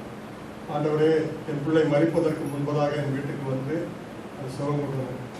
ஆண்டவர் சரின்னு சொல்லிட்டாரு. சரின்னு சொல்லி புறப்பட்டு போயிட்டு இருக்கிறாரு. வழியில அந்த நேரத்துல தான் நம்ம வரணுமா? அதுக்கு 12 வருஷமா அதுக்கு ரத்த போக்கலாம். அது வந்து சுகமாயிட்டு தான். அதை நின்று கூப்பிட்டு பார்த்து என் பிள்ளை அங்கே மரணத்துக்கு போராடிட்டு இருக்கு. இவர் வந்து உட்காந்து இந்த அம்மாட்ட பேசிக்கிட்டு மகளே ஒரு விசுவாசம் நினைச்சுட்டு இதெல்லாம் பேசுறதுக்கு இவர் வேகமா வரக்கூடாதா? நம்ம வேலையை பார்க்க வரக்கூடாதா? அப்படிதானே? அப்படி இல்லையா? நம்ம பஸ்ல போறோம், அது வழியில இருக்கிற எல்லா ஸ்டாப்லையும் நின்று ஆட்கள் ஏற்றிட்டு போச்சுன்னா நமக்கு எவ்வளோ கோவம் வரும். வண்டியில பொருட்டா போய் சேர வேண்டியதுதாங்க. இவனுக்கு என்ன இடத்துலலாம் நிற்குது. நம்ம அந்த இடத்துல நிற்கணும்னா இவனுக்கு சம்பளம் கொடுத்து இவனுக்கு பஸ்ஸையும் கொடுத்து ரோட்ல விட்டு அவன் ஆட்கள் நிறுத்தி ஏற்றிட்டு போறதுக்கு தான் இருக்குது. எங்களை ஏற்றிட்டு போகக்கூடாது. அப்போ வேற அப்போ அந்த யவீரை பார்த்து இயேசு கிறிஸ்து சொல்றாரு, அங்க ஊர்ல இருந்து வீட்டுல இருந்து ஆட்கள் வராங்க. என்னன்னு சொன்னாங்க, இனிமே கதை முடிஞ்சு போச்சுது, ஆட்கள்லாம் லீவ் எடுத்துட்டு வந்திருக்காங்க, அவங்க சீக்கிரமா போகணும். இதுதானே முன்னெல்லாம் ஒரு ஆள் இறந்து போனாருன்னா ஊர்லாம் சொல்லி எல்லாரும் வந்து ஒரு 3-4 நாள் உட்காந்து அவங்க பொங்கி போட்டு வீட்டெல்லாம் கழுவி வெள்ளையெல்லாம் அடிச்சு எல்லாம் முடிச்சு கொடுத்து இவங்க ஓரளவு அவங்களை குளிப்பாட்டி அவங்களுக்கு சேலைகள் எல்லாம் கொடுத்து அவங்க ஓரளவு நல்லா ஐக்கிய வந்த பிறகுதான் கிளம்பி போவாங்க. இப்போ என்னது, எனக்கு 6 மணிக்கு பஸ், 5 மணிக்கு இவங்க அடக்கத்தை முடிச்சிட மாட்டாங்களா? 3 மணிக்கு தான் வந்திருப்பாங்க, 5 மணிக்கு அடக்கத்தை முடிச்சு 6 மணி நிமிஷம் போயிடுவாங்க. அப்படி ஆகிப்போச்சு. அதனால அங்க வந்து மகா செத்து போயிட்டா நீ வந்து அடக்கத்துக்கு உண்டான வேலையை பாருங்க. அப்படிதானே சொல்ல வந்தாங்க. இயேசு என்ன சொல்றாரு, பயப்படாதே, விசுவாசம் உள்ளவனாய். எந்த விசுவாசத்தோட வந்தியோ அந்த விசுவாசத்தை போக வச்சுக்கோ. எப்படியாண்டே முடியும், உயிரோட இருக்கும்போது வந்த நீ வந்து சொல்லிட்டு இப்ப பிள்ளை செத்து போச்சுது, எனக்கு இப்பவும் விசுவாசம் இருக்க முடியும், வச்சுக்கோ. முடியல ஆண்டவர். முதலிலிருந்து இறங்கி வராரு 12 ஜாம்பவான்கள், நாங்கள் தான் ஆண்டவருடைய பிள்ளைகள், நாங்கள் போய் ஜெபித்தோம், பிசாசுகள் எல்லாம் அதனை ஓடிவிட்டாங்க. 10ஆம் அதிகாரத்தில் பார்த்தீங்கன்னா அப்படி இருக்கும். இவர்கள் போய் நாங்கள் பிசாசுகளை துரத்து நமக்கு இங்க ரொம்ப சந்தோஷமா வராங்க. 12ஆம் அதிகாரத்தில் எங்களாலேயே அந்த பிசாசை துரத்த முடியவில்லை. அன்னைக்கு அவர் அதிகாரத்தோட அனுப்பினாரு, இன்னைக்கு உங்க அதிகாரத்தோட நிற்கிறீங்க. முடியாது. ஆண்டவரே ஏதாவது செய்ய மாட்டேங்கிறார். விசுவாசிப்பா, ஆண்டவரே விசுவாசத்தை வர்த்திக்க செய்யும். அவங்களோட சொல்லிடுங்க, பரிந்து பேசுங்க. ஆண்டவரே விசுவாசத்தை வர்த்திக்க செய்யுங்க. கடைசியாக வெரி குட் பிரசங்க கடைசியாக சொல்லிட்டாங்கன்னா நமக்கு அது உற்சாகம். ஏன்னா கடைசி பிரசங்க பாயிண்ட்லேயே ஒரு 1/2 மணி நேரம் பிரசங்க. இது தனியாகவே பிரசங்கம் பண்ண வேண்டிய பிரசங்கம். நான் அதை சுருக்கமாக சொல்லி முடிக்கிறேன். லூக்கா 22ஆம் அதிகாரம் 40 முதல் 44. வேற பகுதிகளையும் எழுதி வைத்துக் கொள்ளுங்கள். மத்தேயு 26 36 முதல் 42, மத்தேயு 26 36 முதல் 42, மார்க்கு 13 32 முதல் 36, மார்க்கு 13 32 முதல் 36, லூக்கா 22 40 முதல் 44. நானே வேகமாக வாசிடுறேன், படிக்கிறீங்க, ஸ்க்ரீனில் போட்டுருக்கீங்க. அவ்விடத்தில் சேர்ந்த பொழுது அவர் அவர்களை நோக்கி நீங்கள் சோதனைக்கு உட்படாதபடிக்கு ஜெபம் பண்ணுங்கள் என்று சொல்லி அடுத்த வருஷம் சரி வாசிங்க வாசிங்க வாசிங்க.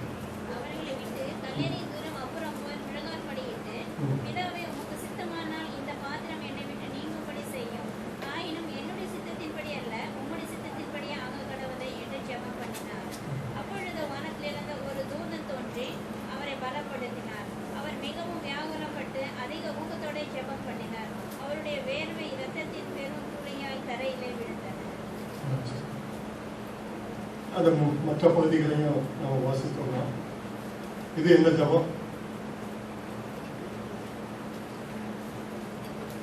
முதல்ல மகிமைக்கான ஜபம், இரண்டாவது பிறருடைய விசுவாசத்துக்கான ஜபம்.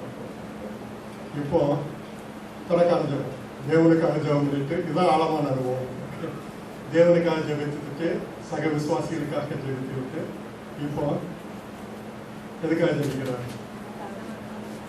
மற்ற 3 பகுதியும் வாசித்தீங்கன்னா இந்த ஆத்மா மிகவும் மரணத்துக்கு ஏதுவான துக்கம் கொண்டு இருக்கிறது, அதனால ஜெபம் பண்ண போவாங்க. இல்லை யாருக்காக ஜெபம் பண்ற? சொல்லுங்க, கஷ்டமான கேள்வி இல்லை. அவருக்காக ஜெபம்.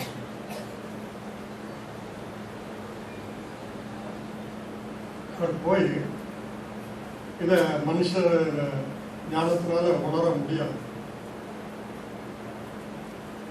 பிரசவ வேதனையை அனுபவிச்ச பெண்கள் இருக்கிறாங்க. இப்போ அந்த வேதனைலாம் அனுபவிக்க வேண்டாம், எங்ககிட்ட காசை கொடுத்துருங்க, நாங்கள் வயிற்று கீறி வெளியே வச்சுருவாங்க.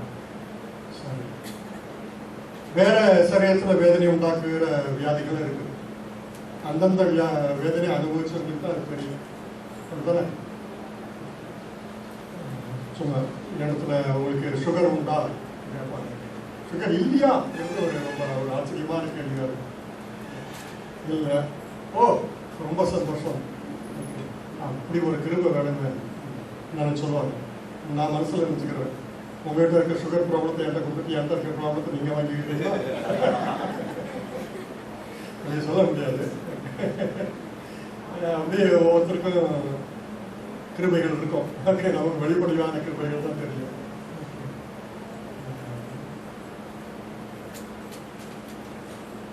உங்களுக்கு எத்தனை பிள்ளைகள்? 2.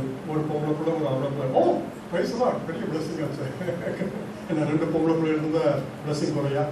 ஒரு பொம்பளை பிள்ளை இருந்தால் பிளஸிங்னா அப்போ 2 பிள்ளை இருந்தால் 2 பொம்பளை பிள்ளை இருந்தால் டபுள் பிளஸிங் தான். 3 பொம்பளை பிள்ளை இருந்தால் ட்ரிபிள் பிளஸிங் தான். 2 பையங்க இருக்காங்க, உங்களுக்கு என்ன கவலை? ஆமாம் கவலை இருப்பாங்க.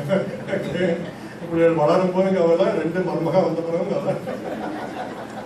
ஒரு மருமகளுக்கு 2 மருமகா, அவங்களுக்குள்ள சண்டை போட்டுக்கிறாங்க. மாமியார்கிட்ட போகும்போது அவங்க 2 சேர்த்துக்கிட்டு மாமியாருக்கு எல்லா வீட்லையும் அநேக வீடுகளில் மருமகள் ரொம்ப ஆசை. அதனால உங்க மகளும் போய் நான் ஆசீர்வாதமான மருமகளாக இங்க எனக்குன்னு கொடுத்திருக்கிற ஒரு பாத்திரம் எனக்கு தந்தவர்களுக்காக ஜெபித்த உங்களுடைய மகிமையை இந்த உடைக்கப்படும் அனுபவத்தில் போறவங்களுக்காக அவங்களுடைய விசுவாசம் ஒழிந்து போகாது அப்படின்னு ஜெபித்தேன். இப்ப எனக்காக ஜெபித்தேன்.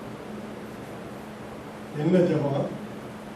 போய் எல்லாரையும் சுகப்படுத்தி அற்புதங்களை செய்து மாயக்காரன பரிசெய்யனே உனக்கு ஐயோன்னு அவங்களை திட்டி, மற்றவங்களை திட்டி பசங்க மட்டும் ஒரு சந்தோஷம் இருக்குது தானே. அந்த சபை சரியில்லை, இந்த சபை சரியில்லை, எந்த சபை தான் சரி. நீங்க இருக்கிற எந்த சபையுமே சரியா இருக்காது. ஆனா நம்ம சரியில்லையா? சரியா இருக்கிறவங்க இருந்தா அந்த சபை சரியா இருக்கும். நம்ம சரியா இல்லையா? நம்ம இருக்கிற சபை எப்படி சரியா இருக்கும்? நம்ம மாதிரி ஆட்களை சேர்த்து தானே சபை. ஆனா இங்க இயேசு கிறிஸ்து நீர் தந்த பார்க்கிறார். இவ்வளவு நாள் வேலை செய்தாரு, நல்லா தான் இருந்தது. 30 வருஷம் வீட்டுல அம்மா அப்பாவை சொல்ல கேட்டு எல்லா வேலையும் செய்து, அப்பா இல்லை குடும்பத்தை பொறுப்பா நடத்தி, அதுக்கப்புறம் அப்பாவுக்கும் அம்மாவுக்கும் பிறந்த பிள்ளைகள் எல்லாம் இவர் தான் மூத்த அண்ணனா இருந்து எல்லாருக்கும் வாழ்க்கையில செட்டில் பண்ணிட்டு இப்போ ஊழியத்திற்கு இறங்குறார். அப்பா ஆண்டவர் சொல்றாரு, இவர் என்னுடைய பெரிய நேசகுமாரன், இவரில் பிரியமாக இருக்கிறேன். வீட்டுல ஒழுங்கா எல்லா கடமைகளையும் செய்தவங்க தான் ஊழியத்துக்கு வராங்க. என் வீட்டுல ஒரு வேலைக்கு ஒண்ணுக்கும் பிரயோஜனம் இல்லை, சர்ச்சையா போய் கடை இவனை பைபிள் காலத்துக்கு அனுப்பிடுங்க. ஒரு காலத்துக்கு நல்ல பேர் கிடையாது, பைபிள் காலத்துக்கு அனுப்புங்க. பைபிள் காலத்துல வந்து எப்படி நல்ல பேர் கிடைக்கும்? நீங்க திருத்தணும்.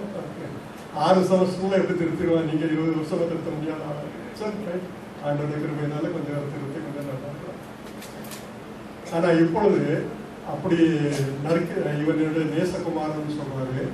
ஆனா இப்ப இந்த நேசகுமாரன் வந்து ஓராறு வசனங்களை வாசித்தீங்கன்னா, அவர் வியாகுலப்பட்டார், திகில் அடைந்தார், வேதனை அடைந்தார்.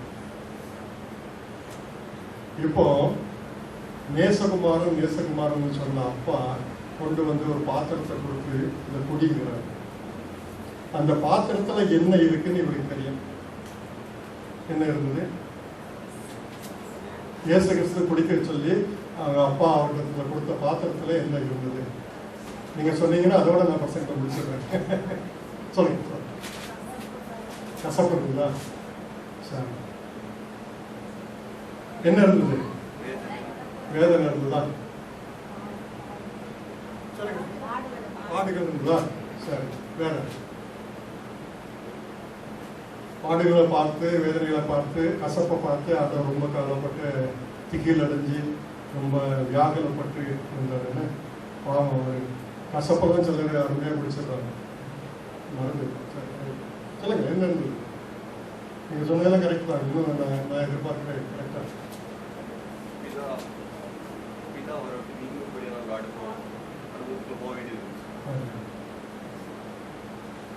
உங்க பாவம், யான் பாவம் அந்த பாத்திரத்துக்குள்ள இருக்குது.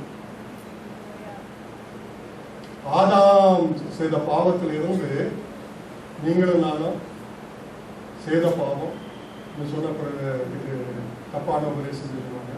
இன்னும் இந்த உலகத்துல பிறக்க போறவங்க செய்ய போற பாவம் எல்லாம் அந்த கப்பலை வச்சுக்கிட்டு நீ போய் குடியின்னு பிரியமான நேசகுமார் இருக்காரு. ஆமாவா இல்லையா? உண்மையா இல்லையா? அப்படித்தானா? நான் இங்க பெங்களூர்ல 7 வருஷம் வாசிச்சேன். அப்படித்தானான்னு கேள்வி கேட்டா பாஸ் அப்படித்தானான்னு கேட்கறாரு. அப்படின்னா என்னது? ஆமாவா இல்லையான்னு கேட்கலாம். ஆமாவா இல்லையா? பிரியமான நேசகுமார்கிட்ட நீ பண்ண பசங்கள்லாம் நல்லது, நீ செய்த அற்புதங்கள்லாம் நல்லது, நீ எவ்வளவு பிசாசுகளை தொடுத்தனி எல்லாம் நல்லது. இப்போ ஆதாம் காலத்திலிருந்து செய்த பாவத்தெல்லாம் நீ சுமக்கலாம், கீழடையலாம், வேதனைப்படும். அப்பா இதை பிளான் பண்ணது யாரு? 2 பேரும் சேர்ந்து. ரட்சிப்பின் திட்டம் இதுதான். இதுக்கு பாவத்தை சுமந்து இருக்கிற தேவாட்டுக்குட்டி வேணும். யோவான் 12ஆம் அதிகாரம் 27, 28 வாசத்துல சீக்கிரம். யோவான் 12, 27, 28 சொன்ன பார்த்தீங்களா? கடைசி ஆயிரம் சொன்னது ரொம்ப சந்தோஷப்படுறாங்க.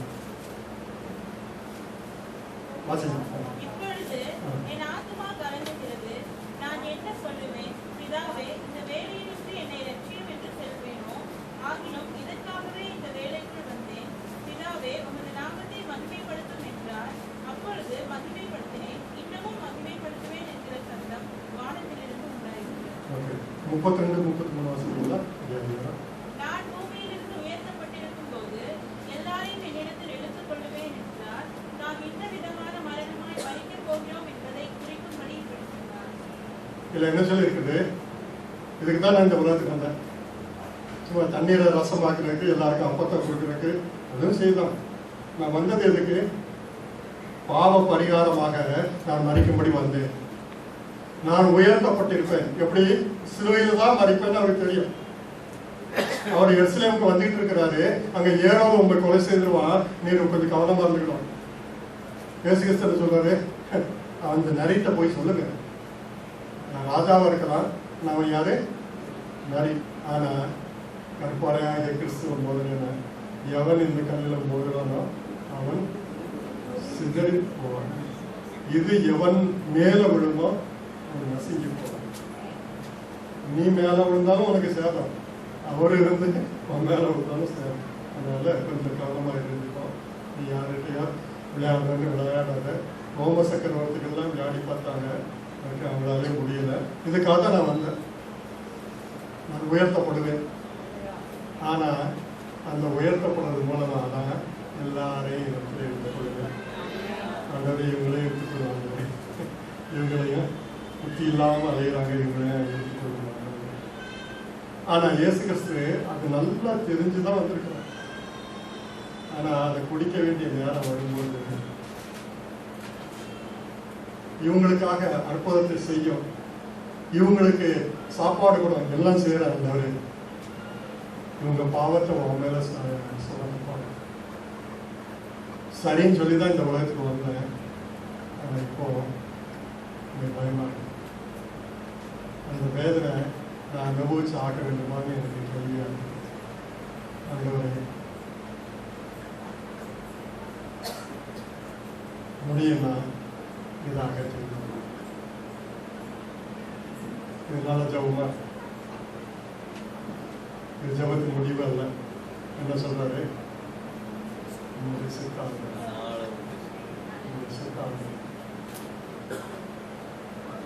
அவருடைய சித்தத்தை செய்யும்படியாக நாம ஒப்பு கொடுக்கிறது ஆழமான ஜப அனுபவம்.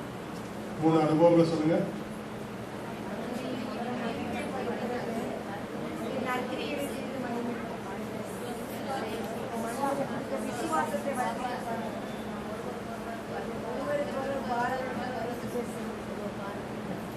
சரி, எல்லா பாயிண்டும் சொல்லிட்டீங்க. ஆனால் நான் சொன்னது 3 பார்க்கலாம். கரெக்ட், நான் சொல்லாதான் சொல்லி கொடுக்குறீங்க. நான் கிளாஸ் ஒரு செமஸ்டர் டீச் பண்ணிட்டு அவங்க பேப்பரை கரெக்ட் பண்ணும்போது இப்படிலாம் நான் டீச் பண்ணேன்னா இப்படிலாம் அந்த பாடத்தில் இருக்குதா, நம்ம சொல்லிக் கொடுக்காதது அந்த பாடத்துக்கு அதுக்கு சம்மந்தமெல்லாம் தான் பக்கமாக இருப்பாங்க. சரி, ரைட். நான் திரும்ப போய் இன்னொரு ரிசர்ச் பண்ணி இன்னொரு பேஜ் வாங்கிட்டு வந்துருக்கலாம். நான் அவங்க எழுதிக்கிறத வாசித்தான். சரி, என்ன ஜபம்? அவருக்கு மகிமையை கொண்டு வர்ற ஜபம். எது மகிமையை கொண்டு வரும்? நம்ம கொடுத்திருக்கிற நற்கிரியை செய்யறது. என்ன நற்கிரியை? நமக்காக தந்த மனிதர்களை ஆண்டவர் வெளிப்படுத்துறார். ரெண்டாவது என்னது? இப்போ பாரத்துல உபத்திரத்துக்குள்ள செல்லும்போது அவருடைய விசுவாசம் ஒழிந்து போகாது. மூணாவது, அவங்களுடைய சித்தத்தை செயல்படுத்தும்படியாக நம்மை ஒப்பு கொடுக்கிற ஜபம். இயேசு கிறிஸ்துக்கு கடினமான ஜபம் அதுதான். அந்த கெத்செமனேல அவர் ஜெயித்த பிறகு அதுக்கப்புறம் வேதனை அனுபவிச்சார். ஆனால் அங்கேயே முடிச்சு போயிட்டார். பிதாவினுடைய சித்தமாக அல்லேலூயா. என்னுடைய வாழ்க்கையில் அவருடைய சித்தமாக அப்படி அர்ப்பணிக்கிறது தான் ஜப வாழ்க்கையில் ஆழமான அனுபவம். இப்படிப்பட்ட அனுபவங்களுக்கு ஆண்டவரை வழிநடத்தி செல்வாராக. இவ்வளோ நேரம் பிரசங்கத்தை பொறுமையாக கட்டிட்டீங்க. அதனால எந்த ஒவ்வொருத்தரும் தான் தாங்கிக்கிறது. ஆனால் இப்போ கொஞ்சம் ஒரு 5 நிமிஷம் ஜபித்து விட்டு வந்துட்டோம்.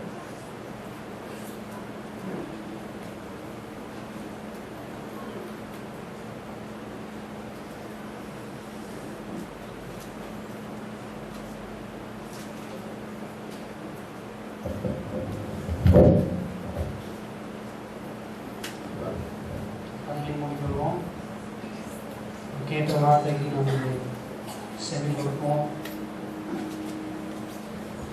ஜபத்திலே நாம் தேறினவர்கள் என்று நான் நம்மை பொறுத்து பெருமை பாராட்ட இடத்தில் ஒன்றுமில்லை. இந்த கால நேரத்தில் பரிசுத்த ஆவியானவர் நம்மோடு கூட திட்டமும் தெளிவாக பேசின வார்த்தைக்கு நான் நம்மை ஒப்பு கொடுப்போம். இருக்கிற இடங்களில் எழுப்பி நிற்போம். இருக்கிற இடங்களில் எழுப்பி நிற்போம். நம்மளுடைய வேறாக எல்லாவற்றையும் நீங்கள் நம்மளுடைய இருக்கையில் வைத்துக் கொள்ளுங்கள். 5 நிமிடம் மாத்திரம் நம்ம எடுக்க போகிறோம். ஆண்டவரே, இன்றைக்கு கேட்ட சத்தியத்தின்படி நான் எந்த நோக்கத்துக்காக இந்த பூமியிலே உம்மால் சிருஷ்டிக்கப்பட்டு வைத்திருக்கப்பட்டிருக்கிறேனோ அந்த நோக்கத்தை அறிந்து நற்கிரியைகளை செய்வதற்கு கர்த்தர் என்னை பலப்படுத்துவீராக. கர்த்தர் என்னை பலப்படுத்துவீராக. நீர் எனக்கென்று நியமித்ததை நான் செய்வது நிமித்தமாக நான் உமக்கு மகிமையை கொண்டு வர கர்த்தர் எனக்கு உதவி செய்யுங்கப்பா என்று சொல்லி ஜெபிப்போம். உங்க வாயில நீங்களே அறிக்கை செய்யுங்க. ஆண்டவரே, உமக்கு நாங்கள் மகிமையை கொண்டு வரணும். அவருக்கு நம்ம எப்படி மகிமையை கொண்டு வருவோம்? அவர் நமக்கு நியமித்திருக்கிற வேலையை செய்து முடிப்பதன் மூலமாக ஆண்டவரே எனக்கு உதவி செய்யுங்கப்பா. எனக்கு எந்த கர்த்தர் நீ தந்திருக்கிற என்னுடைய வட்டாரத்துக்குள்ள, என்னுடைய நட்பு வட்டாரத்துக்குள்ள, என்னுடைய சுற்று வட்டாரத்துக்குள்ள எனக்கு அறிமுகமாய் இருக்கிற ஒவ்வொருவருக்கும் கர்த்தர் என்னை கொண்டு என்ன செய்ய நீ சித்தம் வைத்திருக்கிறீரோ அதை செய்து முடிப்பதற்கு வேண்டிய கருணை எனக்கு தாங்க. இந்த நாளில் அதை எனக்கு உணர்த்தினதற்காக நான் வந்து நன்றி செலுத்துகிறேன் அப்பா. ஆண்டவரே, அது நிமித்தம், அதை நிறைவேற்றுவது நிமித்தம் நாங்கள் உமக்கு மகிமையை கொண்டு வர கர்த்தர் எங்களுக்கு உதவி செய்யுங்கப்பா. நாங்கள் இன்னும் இன்றைக்கு மாத்திரம் இந்த ஜபத்தை நாங்கள் ஏறெடுத்து விடாதபடிக்கு ஒவ்வொரு நாளும் இந்த ஜபத்தை நாங்கள் ஏறெடுத்து இதையே என்னுடைய வாழ்க்கையின் பிரதானமாக நாங்கள் ஆண்டவரே வைத்து ஜெபிக்க கர்த்தர் உதவி செய்யுங்க. அது மாத்திரமல்ல, எங்களை இந்த சபையிலே விசுவாசிகளோடு கூட ஒரு ஐக்கியத்தை வைத்திருக்கிறீர்களப்பா. இந்த ஐக்கியத்துல இருக்கிற சக விசுவாசிகளுக்காகவும் இந்த ஐக்கியத்துல இல்லாத மற்றவர்களுக்காகவும் பிறர்களுக்காகவும் நாங்கள் ஜெபிக்க கர்த்தர் நீங்க எங்களுக்கு உதவி செய்கிற காலையில நீங்க எங்களோட கூட உணர்ந்துக்கிறீங்கப்பா. ஒருவருடைய பாரத்தை ஒருவர் சுமந்து கிறிஸ்து இயேசுடைய பிரமாணத்தை நிறைவேற்றுங்கள் என்று சொல்லியிருக்கிறீங்களே.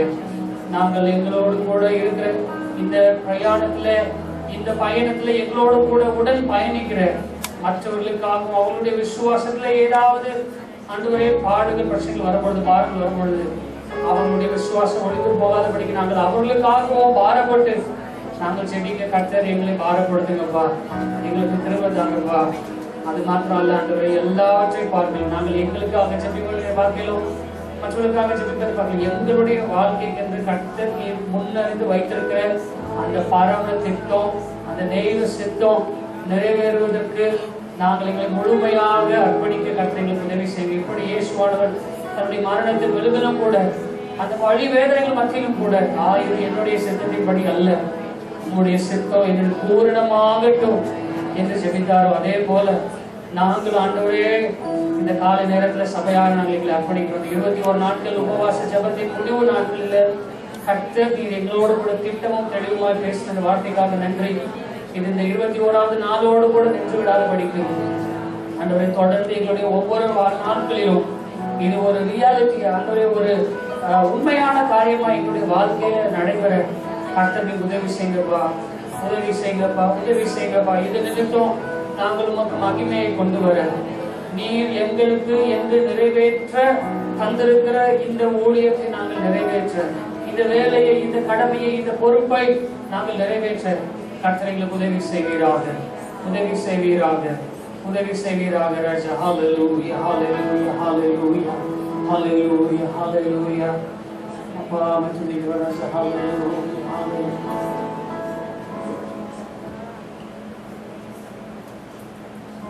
ஹல்லேலூயா. கர்த்தர் நம்மோடு கூட இடைப்பட்ட நல்ல அந்த வார்த்தைகளுக்காக இயேசுவை நம்முடைய முன்மாதிரியாய் வைத்து பண்ணப்பட்டதான அந்த ஜெப மாதிரியை நம்முடைய உள்ளத்தில் எப்பொழுது வைப்போம், அவரையே நம் முன்மாதிரியாய் வைத்து ஜீவிப்போம். எந்த மனிதர்களையோ எந்த ஊழியர்களையோ அல்ல, நமக்கு முன்மாதிரி இயேசு மாத்திரமே.